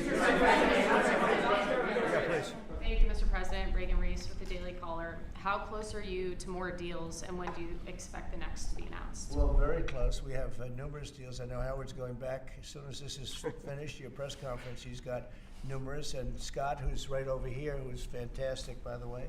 You were great on television this morning. I watched you. That was you gave them a little lesson in the world and economics. But Scott's going to be going to Switzerland, meeting with China, and they very much want to make a deal. We can all play games. Who made the first call? Who didn't make the? It doesn't matter. It only matters what happens in that room. But I will tell you that China very much wants to make a deal. We'll see how that works out. Every country throughout the last 40, 50 years has literally ripped off the United States on trade, on military, on protection, on all the different things. And we are now making fair deals. And in this case, it's great because we really weren't very much involved. You have the European Union, which is, I think you made the right decision years ago. I don't know if you remember, I was opening up Turnberry the day that you were voting. And they asked me, would it happen or would it not happen? I said, no, I think they're going to go their own separate way. I think it's better for them. And they did. I think it's going to end up being a very smart decision. But a big part of that decision was always that you'd be able to make a deal with the United States. And they were unable to do that. But now they made it. And it's a tremendous, it's very important. That was always a big part of your decision on Brexit. and they were never able to make that deal. It was, it was a tough one. And this one was, it's amazing with time. This one just went very smoothly, went quickly and smoothly, and a lot of common sense, as I like to say. There's tremendous common sense, but it's going to make your country much bigger in terms of trade, and it's going to make our country much bigger in terms of trade too. Yes, sir. Thank you. For the, behind you. oh, Tom Bateman at the BBC. Thank you, Mr. President. You mentioned meat. You with who? The BBC. Oh, good. Very nice. They treat me beautifully. You mentioned meat and beef exports. The UK currently doesn't accept American beef because of its own food standards. Are you calling on the UK to accept all American beef and chicken products? Well, I think they'll take what they want. We have plenty of it. We have every type. We have every classification you can have. As you know, Bobby Kennedy is doing a tremendous job, and he's, I think, probably heading toward your system with no chemical, no this, no that. I think we're heading that way, it seems to be. And but we have that also. So we're a very big country. We have a lot of beef. We're a very big country, so it'll be great. Yes, yes. You want me to jump in? Yes. Let's talk about American beef really quickly, and it can't be understated. I'm Brooke Rollins, by the way. How important this deal is and what this means to American farmers and ranchers. Specific to the beef, this is going to exponentially increase our beef exports. And to be very clear, American beef is the safest, the best quality, and the crown jewel of American agriculture for the world. So I think a really important part of this deal isn't just the ethanol. I'm probably going to get out of tariffs here from whenever this 19 to ends. 0, which for our row croppers is a huge deal, but also for beef. And as we move forward, Tomorrow's giveaway day. I know our Make sure you're here. trade team is looking at all the meats. I was really all the hoping this would produce, actually spark some really all of our volatility, but- agriculture exports. And I don't know if there's an industry that has been treated more unfairly and has suffered more than our agriculture industry. So we look forward to, I'll be in the UK on Monday, talking to my counterpart over there for next week, and look forward to moving that out across the country. The president is I think incredible. we could say that we have the best in the world, best tractors, the best everything in the world, and they say that our agriculture is, second to none. You understand, and it'll be a great asset. People are going to be able to have options, choice, and they'll have more of it, and that usually means lower prices. How about we'll do you and then you? Go ahead. Follow-up question for the Italian TV, Daniele Compatangelo, LA7, TV 2000, Primetime Media. So congratulations for the deal. We see a big revenues from the chart. But what's the rest of Europe? It's a victory day, but other European countries, it seems like they're losing the train. We intend to make a deal with Europe. We have found that the European Union treated us extremely unfairly, very difficult, and hurt themselves in doing so. And they No, very no much members wanna raised make a deal. today. We'll be dealing with them. We are dealing with them currently, so that'll cover. We'll do it tomorrow. I've been pretty much doing, the I rest feel like of every it. other day is good. But Monday, this was Wednesday, separate. Friday. Because of Brexit in particular, this was a separate deal. It always seems so natural. I mean, all the media would say that this seemed to be like, why did this happen 25 years? Why didn't it happen a long time ago? And it was always amazing to me. Somebody would say, hey, we got to make a deal. We have to make a deal. But this deal just fell into place. The Prime Minister did a fantastic job.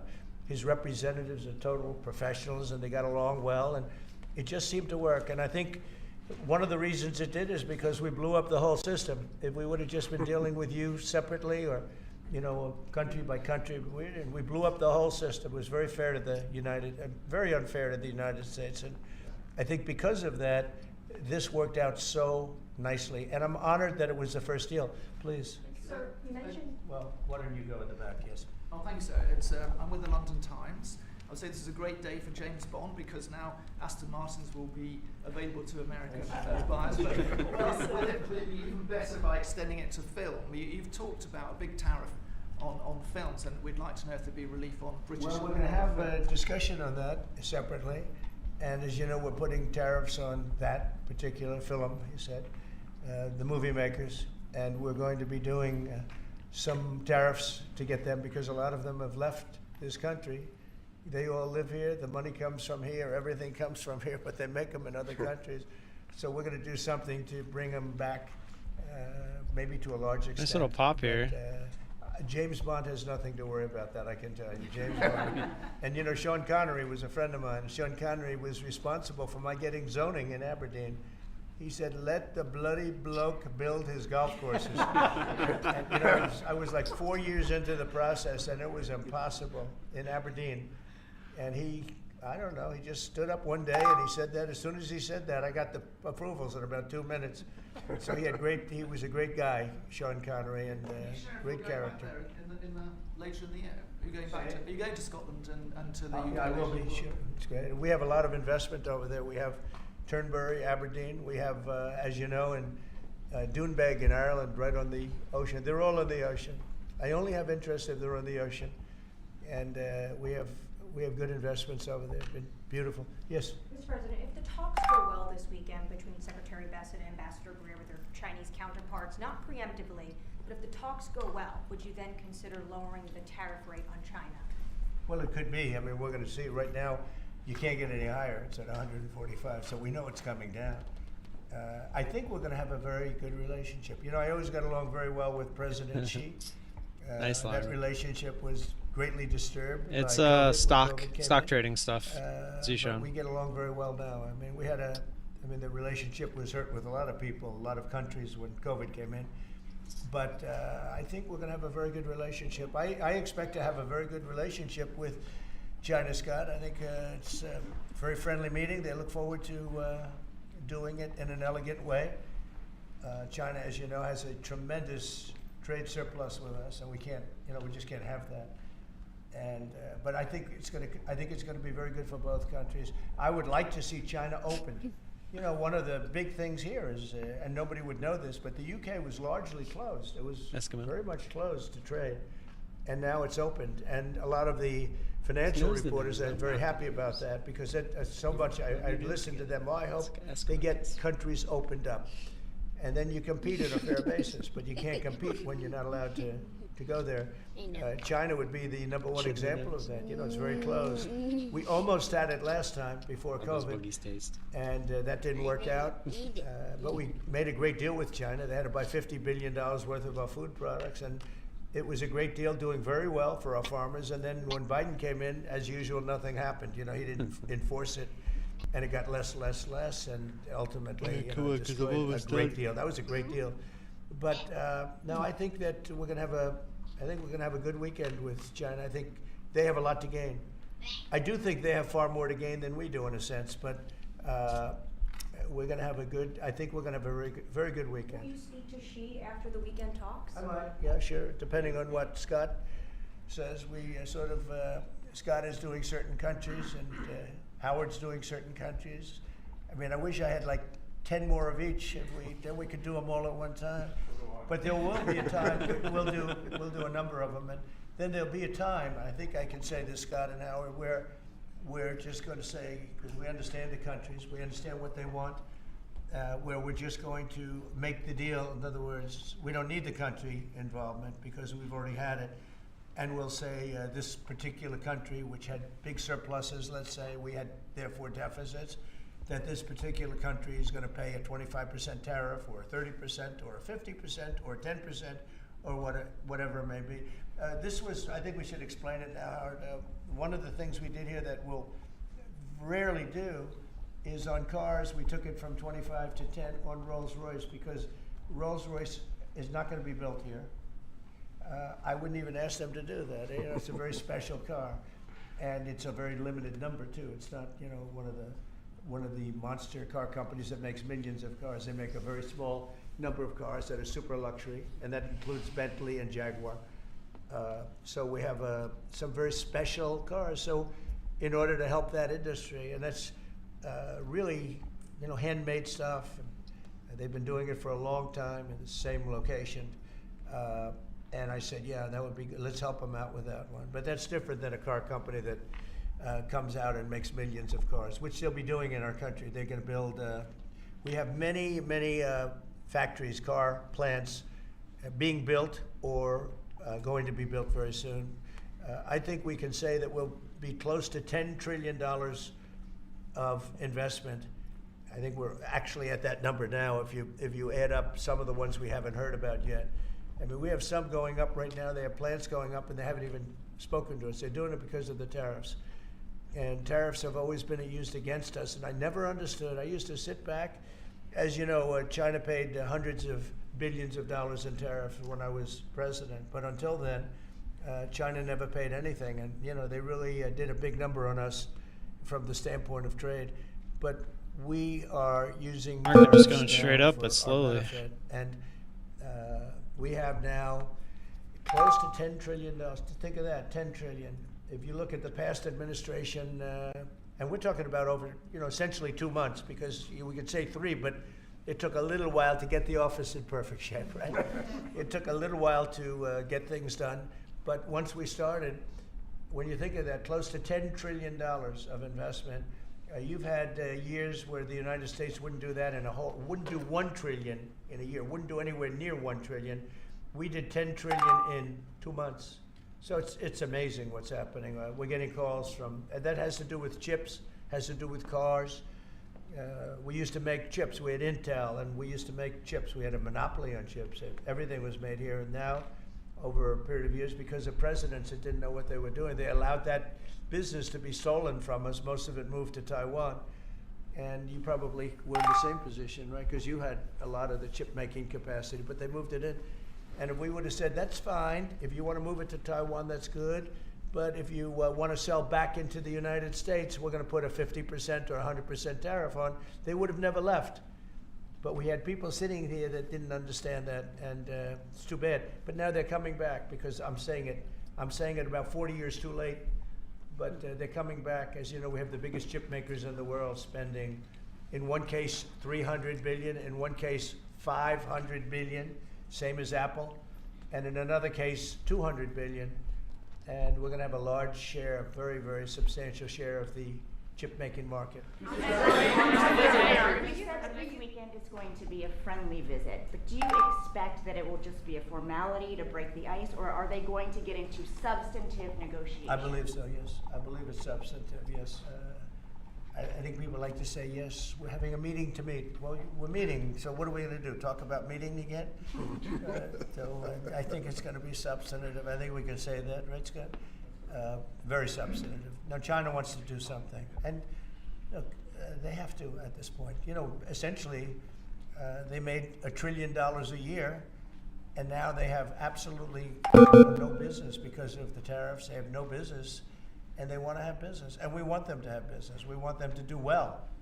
We want them to do very well. So I think it's going to be very substantive. Because business has slowed down, as you mentioned. We're in China.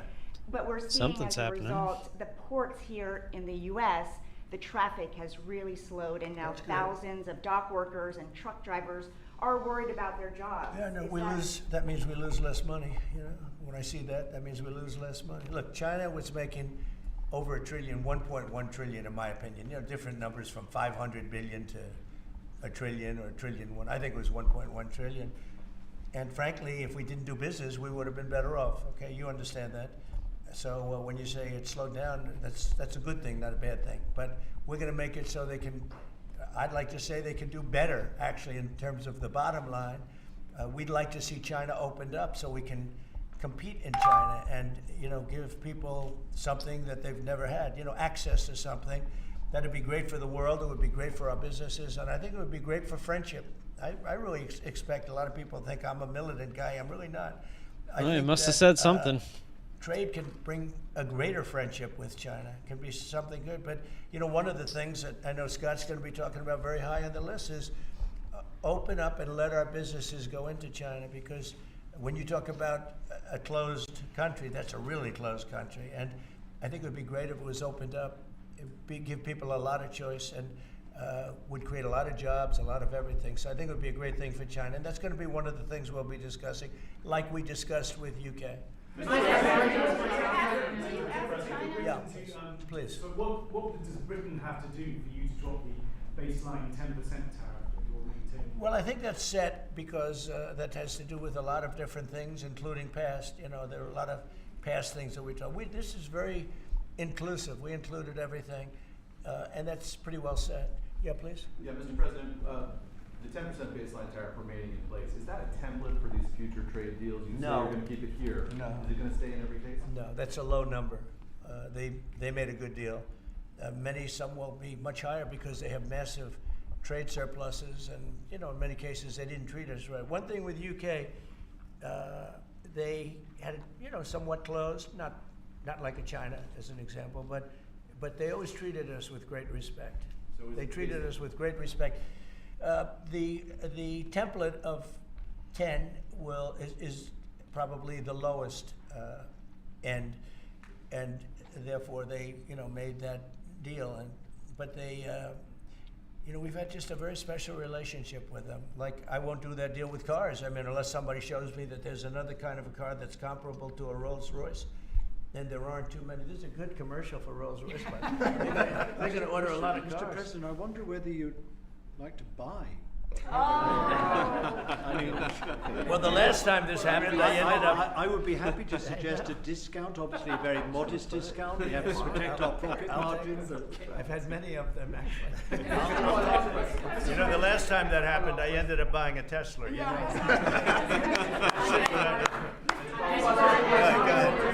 you. Mary Margaret Olahan with Daily Wire. I had a question about the UK deal today. I heard there was talk that part of the agreement would depend on whether the UK would respect free speech and freedom of religion. I know the VP is really interested in that, talked about that earlier this year. Was there any assurances that you guys got on that front? You want to handle that? Yeah, that was not part of the conversation. Our conversation was an economic conversation from start to finish, closed by the president yesterday. This was a business deal, open their markets and also protect their workers, grow our markets, and help our workers. This was about business religion.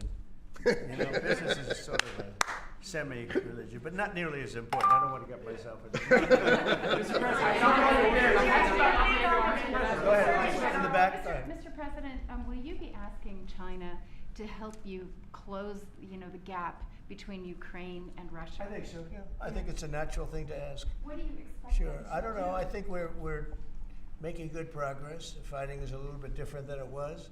I think if we weren't involved, Russia would be, going at it to maybe get the whole thing. And without our involvement, they'd be able to get it, because we supplied a lot of different things foolishly, but we've been sort of paid back by doing the rare earth deal that I talked about before. I think that I think that we will be very much involved in trying to get that bloodbath. It's a bloodbath. It's a horrible situation. 5,000. It's really more than that. But it's 5,000 soldiers on average a week, mostly soldiers, are being killed. Young, beautiful people. I mean, they're being killed. I see the satellite pictures coming back, body parts lying all over fields, heads and arms. It's so terrible. I've never seen anything like it, actually. And if we can get that stopped, that will be a great accomplishment. And we're trying very hard, and I think we're close. And Mr. Witkoff is talking constantly back and forth. He's a real professional who's got a great relationship with both countries. And I think we have a good chance. And likewise, we're trying to work on Iran to get that solved without having to get into any bombing, as we say, big bombing. I don't want to do that. I want them to work a deal. I want them to be very successful. President Edward Lawrence from Fox Business. On the non-market barriers, how did you get the UK to bend, and what was the 11th hour deal or ask? Well, I think it was really just a part of the overall. I mean, they have so many things that are so good for them. It's going to be so good for the country, and that was sort of easy. It wasn't. We had non-market. I call it non-market or non-monetary trade barriers, and we had quite a few of them. Not nearly as some countries. Some countries have, they have virtually no tariff, but the rest of it is so brutal you can't do business with them in order to get other things. And you might want to speak to that, Mr. Abbas. Look, the point about the deal is that we will continue reducing tariffs and non-tariff barriers. This is a continuing picture. It's a movie. It's not a still picture here. It's a movie. Yeah. It continues. And we're both committed to freeing up trade between our countries. We're both committed to freeing up investment between our countries. And the point about this deal is that it provides a very good template and a very good launch pad for what we can continue to do and build on in the future. And that's what we're both determined to do. With the 11th hour deal. You know, many What of was the 11th hour answer? many of the well, I better not say. That's between us. Many of these, we'll keep it confidential. Yeah, how about just one more little thing, right? It got the deal closed, and it was handled very well from the other side too. But many of these things that we're talking about, we've been talking about this for 25 years. It's hard to explain when, if you weren't sitting behind this beautiful Resolute desk, you just wouldn't get it. I have been hearing about making a deal with UK for 25 years. And especially around the time of Brexit. They wanted to make a deal, so they came out of Brexit and they make a deal, and how natural. And it just couldn't be done. It couldn't be done. Good people. And this is a bigger deal. This is a much bigger, better, stronger deal for both of us than we ever even contemplated before. It's a big deal. Virtually everyone said that it would end in failure, it would end in tears, and it's ended in exactly the opposite. Yeah. But, Mr. President, can I say that that is due to Secretary Lutnick and Ambassador Greer, who've been absolutely fantastic. But Right. yesterday I received a call, a very diplomatic call that just edged things over the line, and that was from your new ambassador in the United Kingdom. Who is terrific. Right? Warren Stevens, he's here. Where is Warren? Right here. Hello, Warren. How are you? He's flying to London tomorrow night. He's going to be very popular with the British people. He's going to be a very successful ambassador.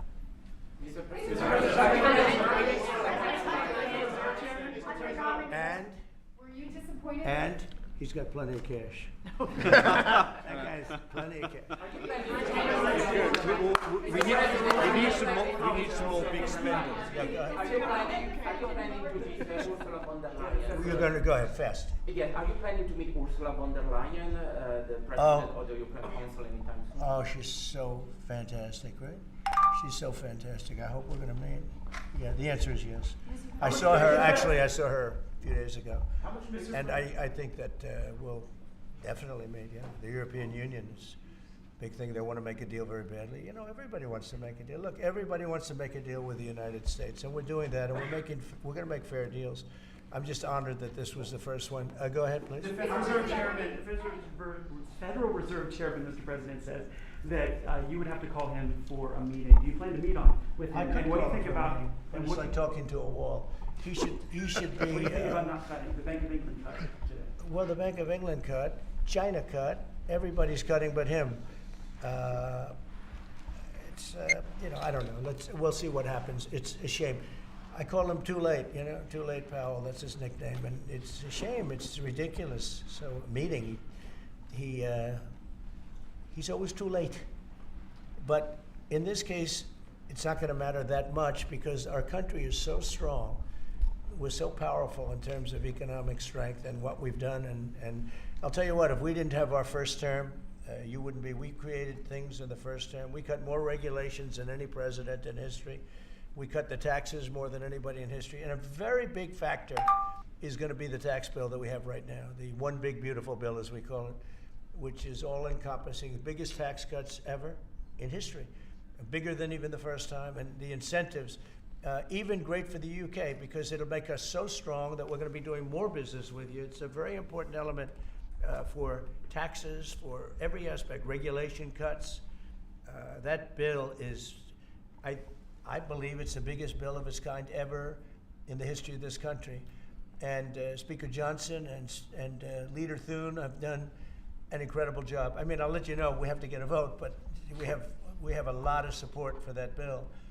And if that happens on top of all of these trade deals that we're doing, this country will hit a point that you better go out and buy stock now. Let me tell you, this country will be like a rocket ship that goes straight up. This is going to be numbers that nobody's ever seen before. That's a very important element of all of this. You know, if we get that, if you don't, and the Democrats are fighting it only because they want to fight. They have Trump derangement syndrome. You know, if it was somebody else, they wouldn't fight. If you had a normal person, if you had some stiff sitting behind you, they'd be fine. But they have Trump derangement syndrome. You know, they straight up said, just go buy the market, and everyone is. Welcome. I don't know when they're going to give him the ceremony, whatever the ceremony may be. But it's terrible what's happened to the Democrats. So Very, very important element of everything, of what we're doing. Unrelated to today, but related in the sense that we'll do, if that passes, we'll do even more business with the UK. We'll have so much. It's the biggest tax cut in history. It's going to make our country zoom. It's going to be incentive, as you know, with the deduction for, basically for work. You work, you build, you plant, etc., your deduction. It's going to be the biggest, it's the biggest bill of its kind ever passed. Order filled. Bill ever passed. That's why we call it the one big, beautiful bill. You just announced a new That's nominee loud. for the U.S. Surgeon General who never finished her residency and is not a practicing physician. So can you explain why you picked her to be America's top doctor? Because Bobby thought she was fantastic. She's highly she's Order a filled. woman who went through Stanford, and as I understand it, she basically wanted to be an academic as opposed to a surgeon. I think she graduated first in her class at Stanford. And Bobby really thought she was great. I don't know her. I listened to the recommendation of Bobby. I met her yesterday and once before. She's a very outstanding person, a great academic, actually. So I think she'll be great. Order filled. Your nominee for U.S. Attorney of D.C., do you have a backup plan if this Senate does not? But he's a terrific person, and he wasn't getting the support from people that I thought. You know, he's done a very good job. Crime is down 25% in D.C. During his period of time. I'm very disappointed in that, but I have so many different things that I'm doing now with the trade. You know, I'm one person. I can only make, boom, I can only lift that little phone so many times in a day. But we have somebody else that will be great. I just want to say Ed is unbelievable, and hopefully we can bring him into whether it's DOJ or whatever, in some capacity, because really outstanding. It was, to me, it was disappointing, I'll be honest. I have to be straight. I was disappointed. A lot of people were disappointed, but that's the way it works sometimes, you know, that's the way it works. And he wasn't rejected, but we felt it would be hard. And we have somebody else that we'll be announcing over the next 2 days who's going to be great. With companies like Ford and Mattel recently saying they're going to raise prices on certain products, how long do you think the American public is going to be patient and wait for you? Well, I think they're saying that just to try and negotiate deals with me. They're not. Look, tariffs are the most misunderstood thing maybe in any form of business, anywhere in business. Oftentimes the country picks them up. Oftentimes the company picks it up. The people don't pick it up. Okay, the people don't pick it up. And if Ford did that, they wouldn't sell any cars. And if Mattel, I don't know, I'm not so sure. They also said, they're the only country I've heard, they said, well, we're going to go counter. We're going to try going someplace else. That's okay. Let him go, and we'll put 100% tariff on his toys, and he won't sell one toy in the United States, and that's their biggest market. I heard that. I mean, I watched this guy talking about how I'm going to go counter. I said, well, I wouldn't want to have him as an executive too long. The Ford people I know very well, what they're doing is negotiating with us by saying that. But we don't think that's going to happen. Look, I put out a truth today, and it said that gas is down, gasoline is down, energy is down, groceries are down, eggs are down. I mean, eggs, thank you very much, but eggs are down. When I came in the first week, you guys hit me with eggs. I said, what the hell happened with eggs? Eggs were up like 170% and going up, and they said don't order any for Easter. And we were thinking about ordering plastic eggs like everybody was doing. And Brooke did a fantastic job, agriculture. Brooke did a fantastic job. And we had hundreds of thousands of eggs out here on the lawn just 2 weeks ago at Easter. But you take a look at the cost. Energy's down. Even interest rates are down. Now, if the chairman of the Fed, Jerome, if he would lower interest rates like China did, like I think UK did, but like numerous other countries have done, it's like jet fuel. It'd be great, but he doesn't want to do it. I think he doesn't want to do it. Probably he's not in love with me. I think that's right. It's sort of a crazy reason, but that's the way life is. Anybody in his position would be like, it would be like jet fuel. But even without that, we're doing well. But remember this, you know, I've watched you people reporting over the last few months that if we do this, you know, prices are going to go through. Well, groceries are down. All of this stuff is down. Lumber is down. oil is gone to, I mean, we have that thing broke 60, right? $60 a barrel. And $1.98, $1.99 in some cases. And heading in that direction. No, I think it's been amazing, actually. You know, and what that's good for, it gives the consumer more money, and it gives them a better life. Because we just came out of the worst inflation, in my opinion, in the history of our country. They say 48 years. But Biden really screwed it up. He screwed up energy. And he also he spent too much money. He was spending it on, you know, a green new scam. And that's like throwing the money. See that beautiful window behind? Take money, throw it right out that window. Because it's the same thing. He just,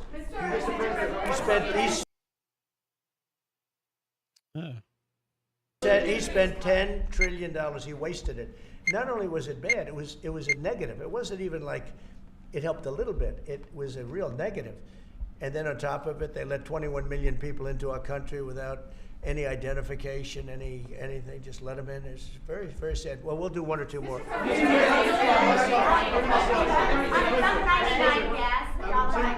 Yeah, please. Go ahead. Who are you with? I'm with the Daily Telegraph. Now, you know me from another I do. How concerned are you about the UK's reliance on China? Chinese money in the money markets, Chinese exports. We're not concerned. Is that something that came You know, up in honestly, discussions? I'm not concerned about anything. If I was, I wouldn't even be here right now. If I was concerned about anything, and it wouldn't be that, but I wouldn't be here right now. No, we're not concerned. We're going to have, I believe, a very good relationship with China, and a fair relationship, and it'll get bigger and it'll grow. It'll grow. As an example, if they open up the country, that'll be the best thing China ever did for itself. They don't know that yet because, you know, it's been a different system. But that'll be the greatest thing that ever happened to China. The people will be happier. They'll buy for less. They'll see things that they never saw before, and they'll be buying them. And it'll really create great long-term peace. And if I could ask one of the Agriculture Secretary, actually, there's a lot of concern about chlorinated chicken, the import of hormone-treated beef. Has that question been addressed, resolved in these talks, or is that something for the continuing negotiations? So I'm going to have to cut this.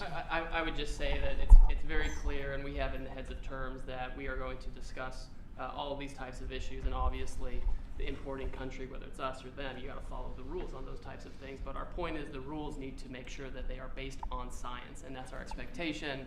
We know the UK believes that too, so we want to come to an accommodation. We want the consumers in each country to be able to choose what they want and give them the information that they want. Okay. We have an incredible EPA led by Administrator Zeldin that is on this. So the talks continue, but we are very, very confident in our products, and what the President has done to open up the markets is unprecedented for these farmers here in America. Thank you. Message from Wall Street as they watched this. You saw the stock market decline sharply after Liberation Day, and it's rallied back since then. Well, now it's going to really rally because, you know, don't forget they said this is all a pipe dream. And this is a tough one. This is, somebody would say, well, this is easy. This is much tougher, I think, than any other deal because they've been at it for so many years, decades, trying to make this deal. And it's very conclusive, and it's a great deal, and it's a very big deal, actually. No, this is just the beginning. We're going to be having conferences, or at some point we won't have, we'll just put out a statement that we just signed this country, that country. And after a number of these are done, nobody has enough people to do it. We're just going to put out X country is going to pay this, and if they open up, they're going to do this and that, and they're going to be open up. Everybody wants to be here. You know, I say this is where they want to be shopping. They want to shop in this country because we have the consumer. And we have the consumer like nobody else. And, you know, if this country went bad, the whole world would go bad. But we really saved it from going bad. Yeah, please. So can I ask you about the air traffic control issue? Are you looking at getting new software? I'm glad you asked me about it because I'm just going to be talking to now the heads of the airlines. I think I'm in. So I was all set before we had the rigged election to give out a brand new gorgeous system to one company that was going to do the whole thing, one of the best companies in the world that you know very well. You know, there are 3 or 4 of them that do it. And when they took over, Buttigieg, who has no clue, you know, he drives to work on his bicycle with his, in all fairness, with his husband on the back, which is a nice, loving relationship. But he didn't have a clue. This guy didn't have a clue. And he's actually a contender for president. Between him and Crockett, you can have that party. But he didn't know what he was doing. And he took what they call dry systems where you have wires in the earth, buried in the earth or whatever. And then you have the open air systems where you have satellites. And you can't mesh them. Anybody would know that if you went through about 2 months of study in school, if you studied that kind of thing. And he did. They spent tens of billions of dollars trying to take old, broken equipment and merging it into existing new equipment with brand new equipment. It's one of the greatest. They spent like $40 billion. And what they did is they made it worse because it doesn't work together. You can't make it work together. If you have a satellite system, you need satellite. If you don't, they had all these different technologies, some of them 50 years old, and they're trying to mesh them in. And they end up spending twice the money they should have. You could have bought a whole new system. So we have a very good guy who you all know, Sean Duffy, is head of transportation. And I've given him a 10-minute lesson in buying, and he's become really good. And we are now in the market to buy a gorgeous, brand new system. The helicopter that crashed into the plane at 400 feet, it shouldn't have been. What would have happened is all sorts of bells and sirens would have been going off 3 minutes before that accident happened, if you had the right equipment, but they didn't. And the new equipment is unbelievable what it does. You can have, you don't even, well, I was going to say something, but you always, in my opinion, you always need pilots. I want pilots. But you wouldn't even have to have pilots. This system is so incredible what they can do.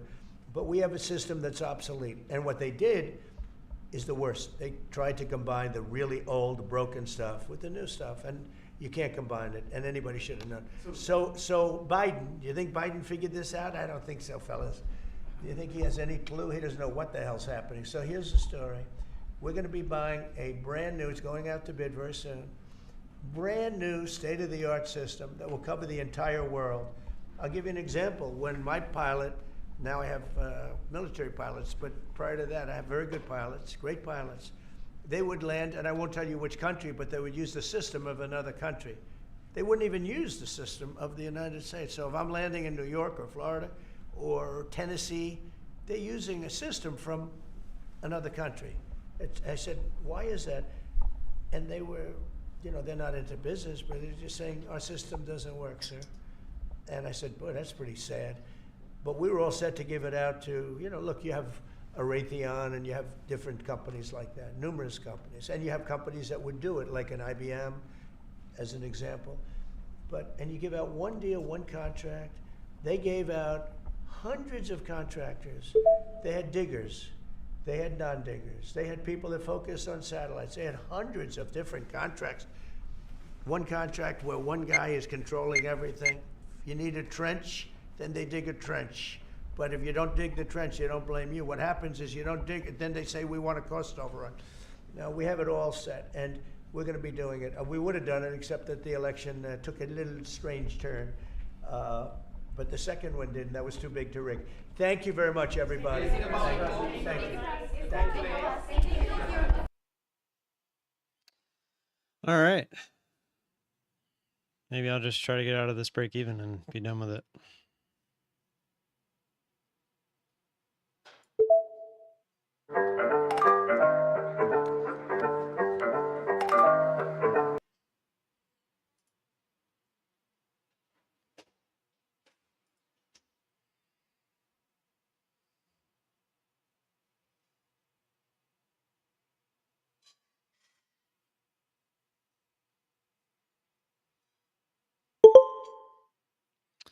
All right, that's going to do it for me. Appreciate you all being here. I'll see you tomorrow for giveaway day. Hope you all had a good day. Hope you continue to have a good day if you are having a good day. If you're having a bad day, I hope it turns into a good day. And I'll see you all tomorrow. So until then, peace.